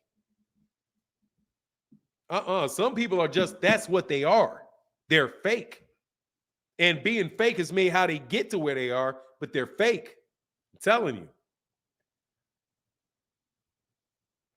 They are fake. I'm going to tell you who's not fake. Barack Obama is not fake. That's him. Like, that's him. No joke, dude. I've met Barack Obama. I played basketball with Barack Obama. Dude, that's Barack Obama. That's him. That's how he is. That's him. He is cocky, but he is nice at the same time. Very, very cocky. Definitely cocky. Definitely cocky, but not disrespectful. But you're never going to, like, his confidence is on a billion. But it's not an arrogance. His confidence is on a billion, but it ain't arrogance. It's not a fake arrogance. That's him. You know what I mean? That really and truly is him. What you see is what you get with him. Some other people, nah, man, that ain't how they are. That's not how they are.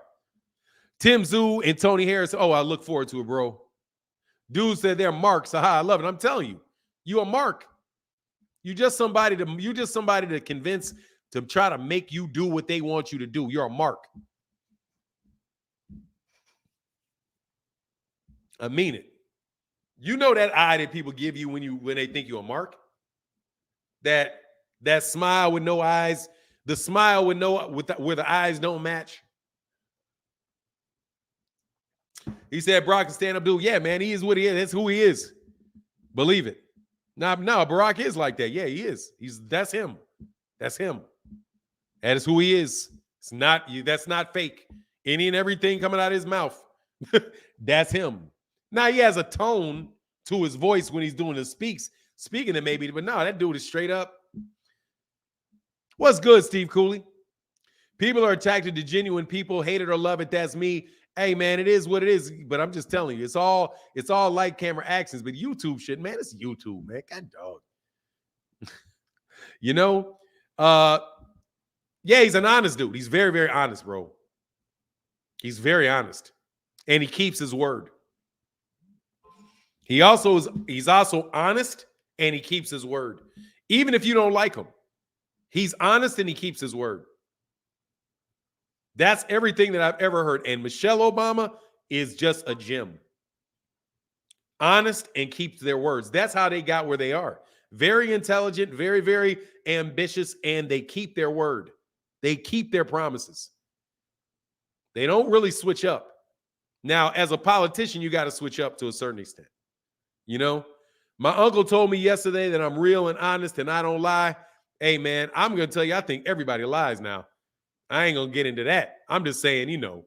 Hey, man, the king of the Cash App, bro, is Mr. Incel. Thank you, brother. Thank you for that support. And it says showing support. It's really important, brother. So thank you so much for your support, man. Fanon, who wins, Harrison and Zoo? I'm rooting for Tony Harrison, but I think Tim Zoo has a chance to get him. I think it's a good fight. I just worry about Tony Harrison's ability to get a decision in Australia. I would love to see the Tony Harrison. I'm hoping for the Tony for Tony Harrison so I can get a Tony Harrison Jermell Charlo 3. Because that trilogy needs to happen, bro. Both those fights were excellent fights, man. Both those. Man, if Jermell Charlo ain't the most underrated fighter in boxing, bro.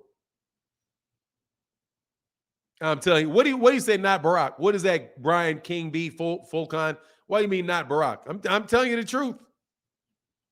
I knew Barack was going to be president years before most of y'all even knew who he was.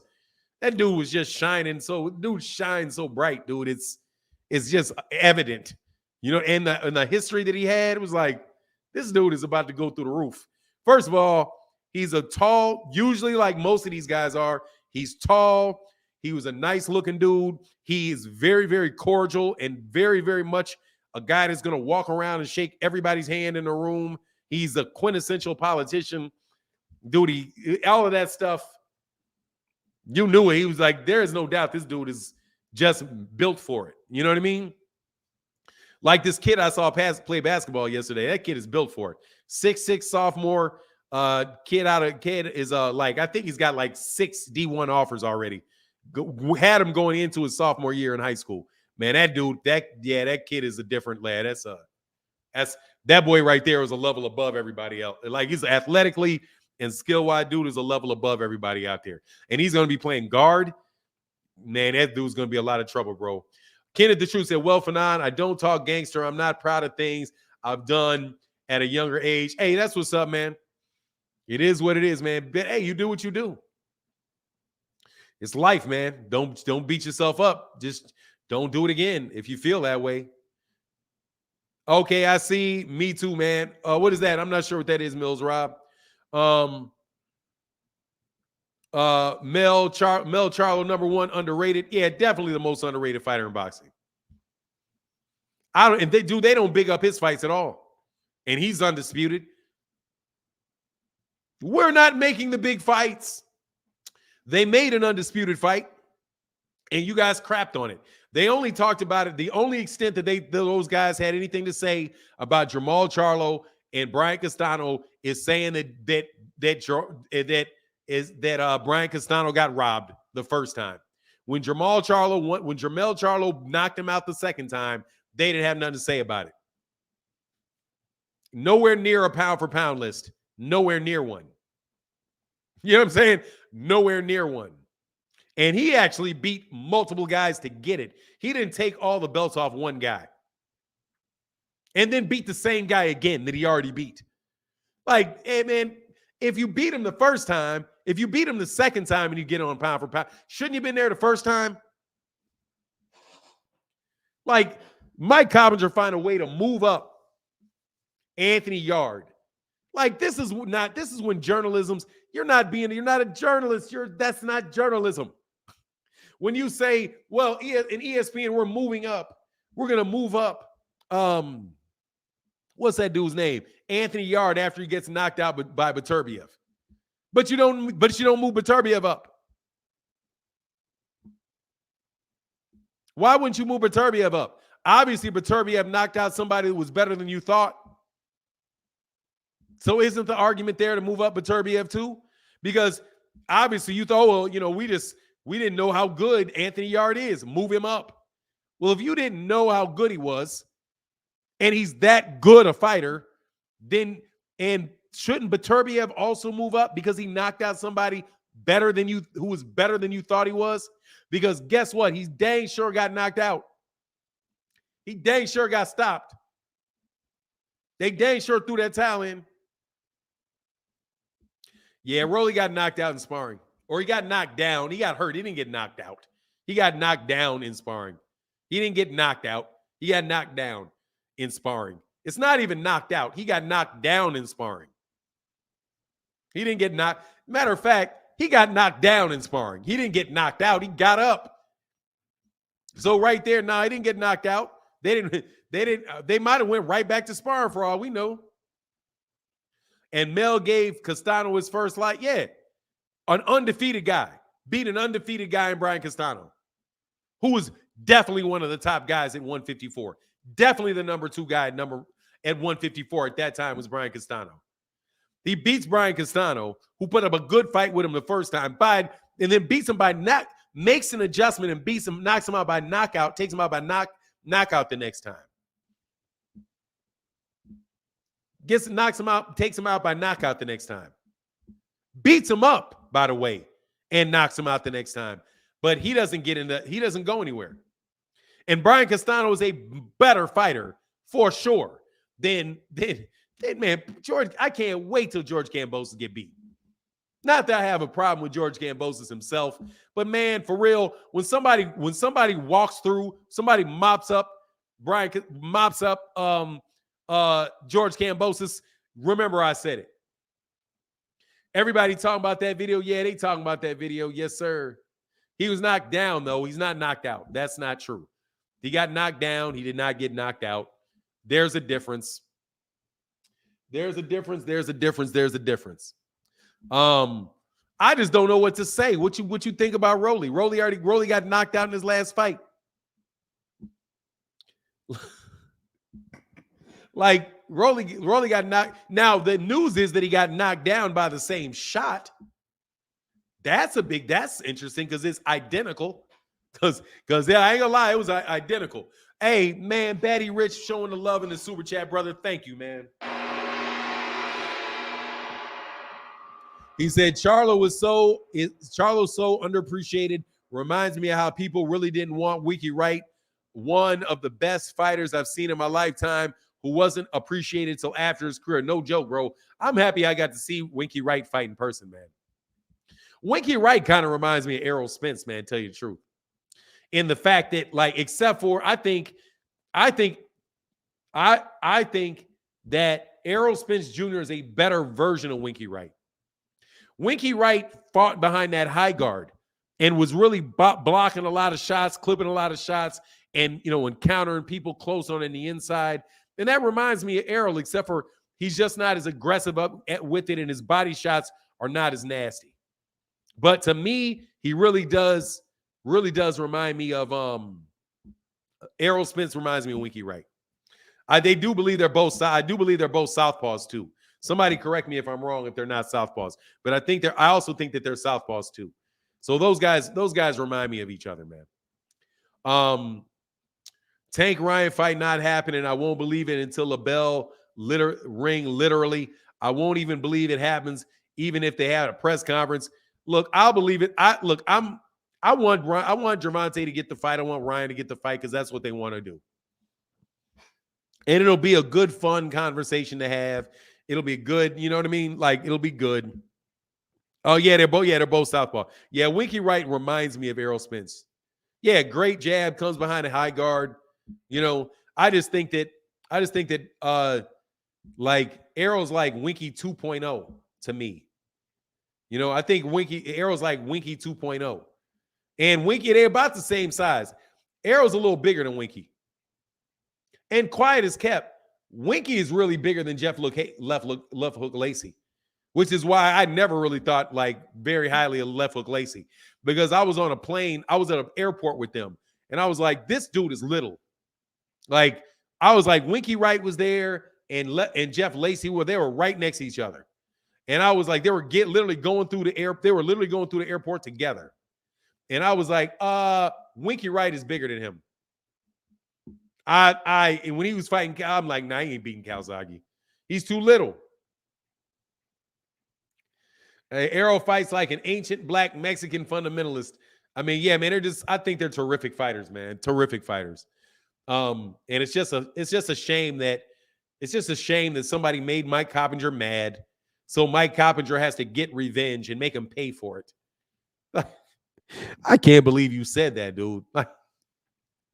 I can't believe you said that. Like that, like, you think that's honorable? Like, somebody doesn't give you the information that you want, or denies something, rather, excuse me. If you ask somebody if this is true and they deny it, then you're going to get them. How about you just don't ask them anything anymore? How about you just say, dang, you're not a reliable source. You said that this was not true, and it wound up being true. You're not a reliable source. I'm not going to use you as a source anymore. But you're going to go out and get them? You're going to find a way to punish them? Like you're their daddy or something? Man, terrible, bro. Absolutely terrible. Errol, absolutely terrible, man. That's you guys going back in this conversation. Man, let me check these likes, man. I've been doing links for a while. I do not understand why I cannot get links, bro. Like, I literally cannot get anybody jumping on links with me, bro. Like, for real. It's amazing to me. But because I'm not even trying to debate you no more. It's probably just we all family. You got 424 people in the building. So, you know, that's the core group of cats. We probably don't even have a lot of trolls right now. Winky lost that fight because Golden Boy apologists fought dirty and had the split decision with B-Hop. Nah, I thought he beat B-Hop. I thought B-Hop beat him. Bernard Hopkins fighting that well with Bernard.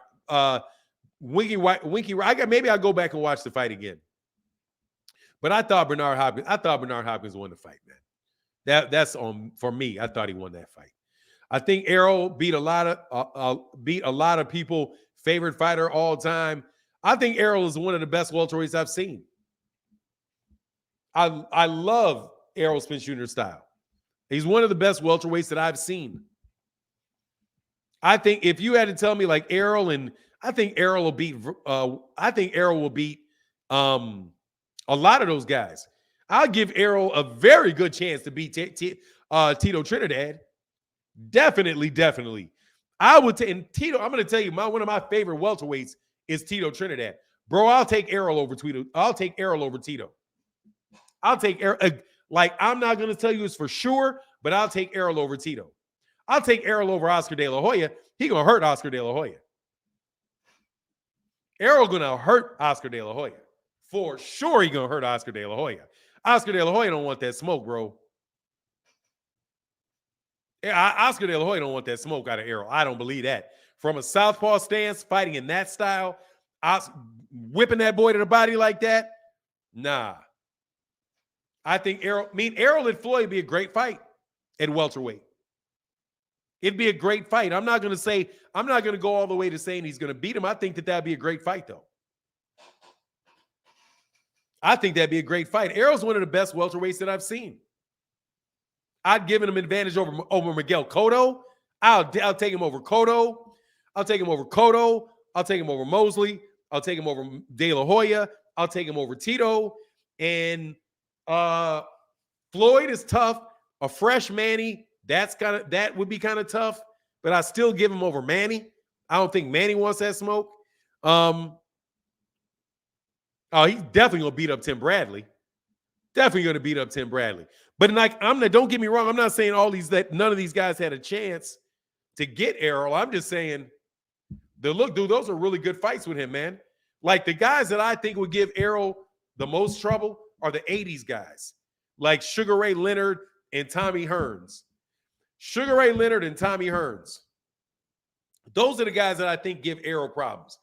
But Oscar De La Hoya, man, Oscar De La Hoya, that shoe shine up against the ropes. Fanon, I agree. You said EJ is Winky 2.0. Winky 2.0. Winky beat Trinidad. Yeah, and I'm a huge Trinidad fan, man. I'm a huge Tito Trinidad fan, but that's good. But he gonna get that body. That body gonna get worked. You know what I'm saying? That body's gonna get worked, man. Floyd and Pac-Man, I'm gonna tell you, dude. I think the most difficult ones are the ones in the 80s. It is the Aaron Pryor at 140. It's Aaron Pryor. It's Tommy Hearns, and it's Sugar Ray Leonard. Dude, Sugar Ray Leonard, in my opinion, beats all these. I'm not taking any of these dudes over Sugar Ray Leonard.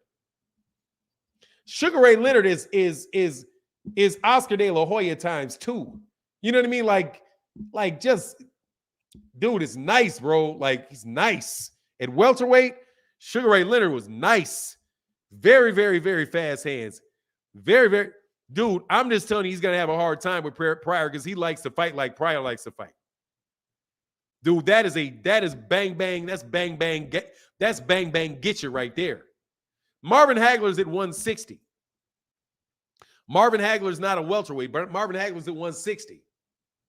But I'm telling you, man, Sugar Ray Leonard is a monster.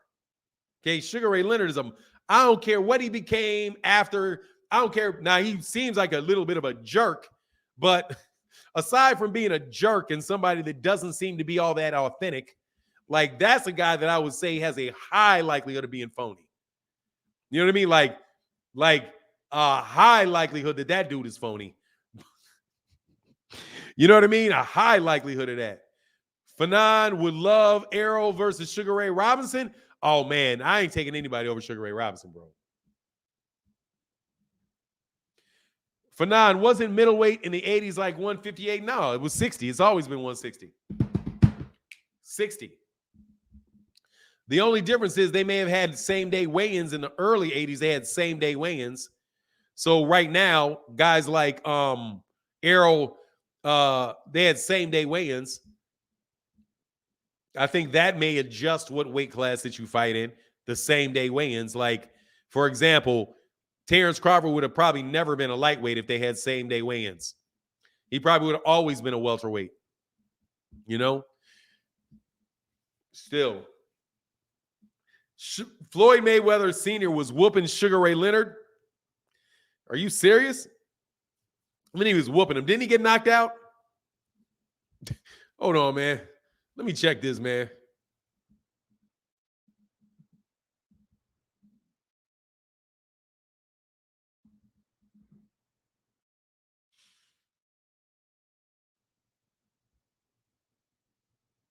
Yeah, he dropped him. What are you talking about? Sugar Ray dropped Mayweather twice during the 8th before ending the fight in the 10th. Yeah, bro. So, I'm not taking that, bro. You know what I mean? Yeah, it was 135, 147. There was times when there weren't those in-between weight classes, though. Yeah, for sure. Yeah, I mean, he ain't big. Come on, man. He got knocked out by Sugar Ray Leonard, bro. But look, and Sugar Ray Leonard, and guess what? Dude, Floyd Mayweather Jr. is nowhere as big as Floyd Mayweather Sr.'s, bro. He's nowhere near as big as his dad is. His dad is not as good a fighter as he was, but his dad is not nearly as big. He's nowhere near as big as his dad either. I mean, there's a big size difference with that dude with all that hand speed, bro. You know what I mean? But look, man, I say none of these bud buddies would dare debate for nine. I mean, they've been, you know, it is what it is. Yeah, I put all that to rest. I put all that to rest. Yeah. Oh, hey, yeah, got stopped. That's why Floyd's so big on Duran. Woo-wee! And yeah, and Floyd, hey, And Floyd May and Sugar Ray Leonard put a whooping on that boy that ran. A whooping the second time around. But anyway, but look, man, I'm about to get out of here, man. Much love to everybody in the chat, everybody in the super chat. Thank you guys for supporting today on this fine Wednesday. Make sure y'all come back to the channel tomorrow where we'll be chopping it up about this boxing one more again. But with that, I'm about to bounce out of here, man. Holler at y'all. Deuces.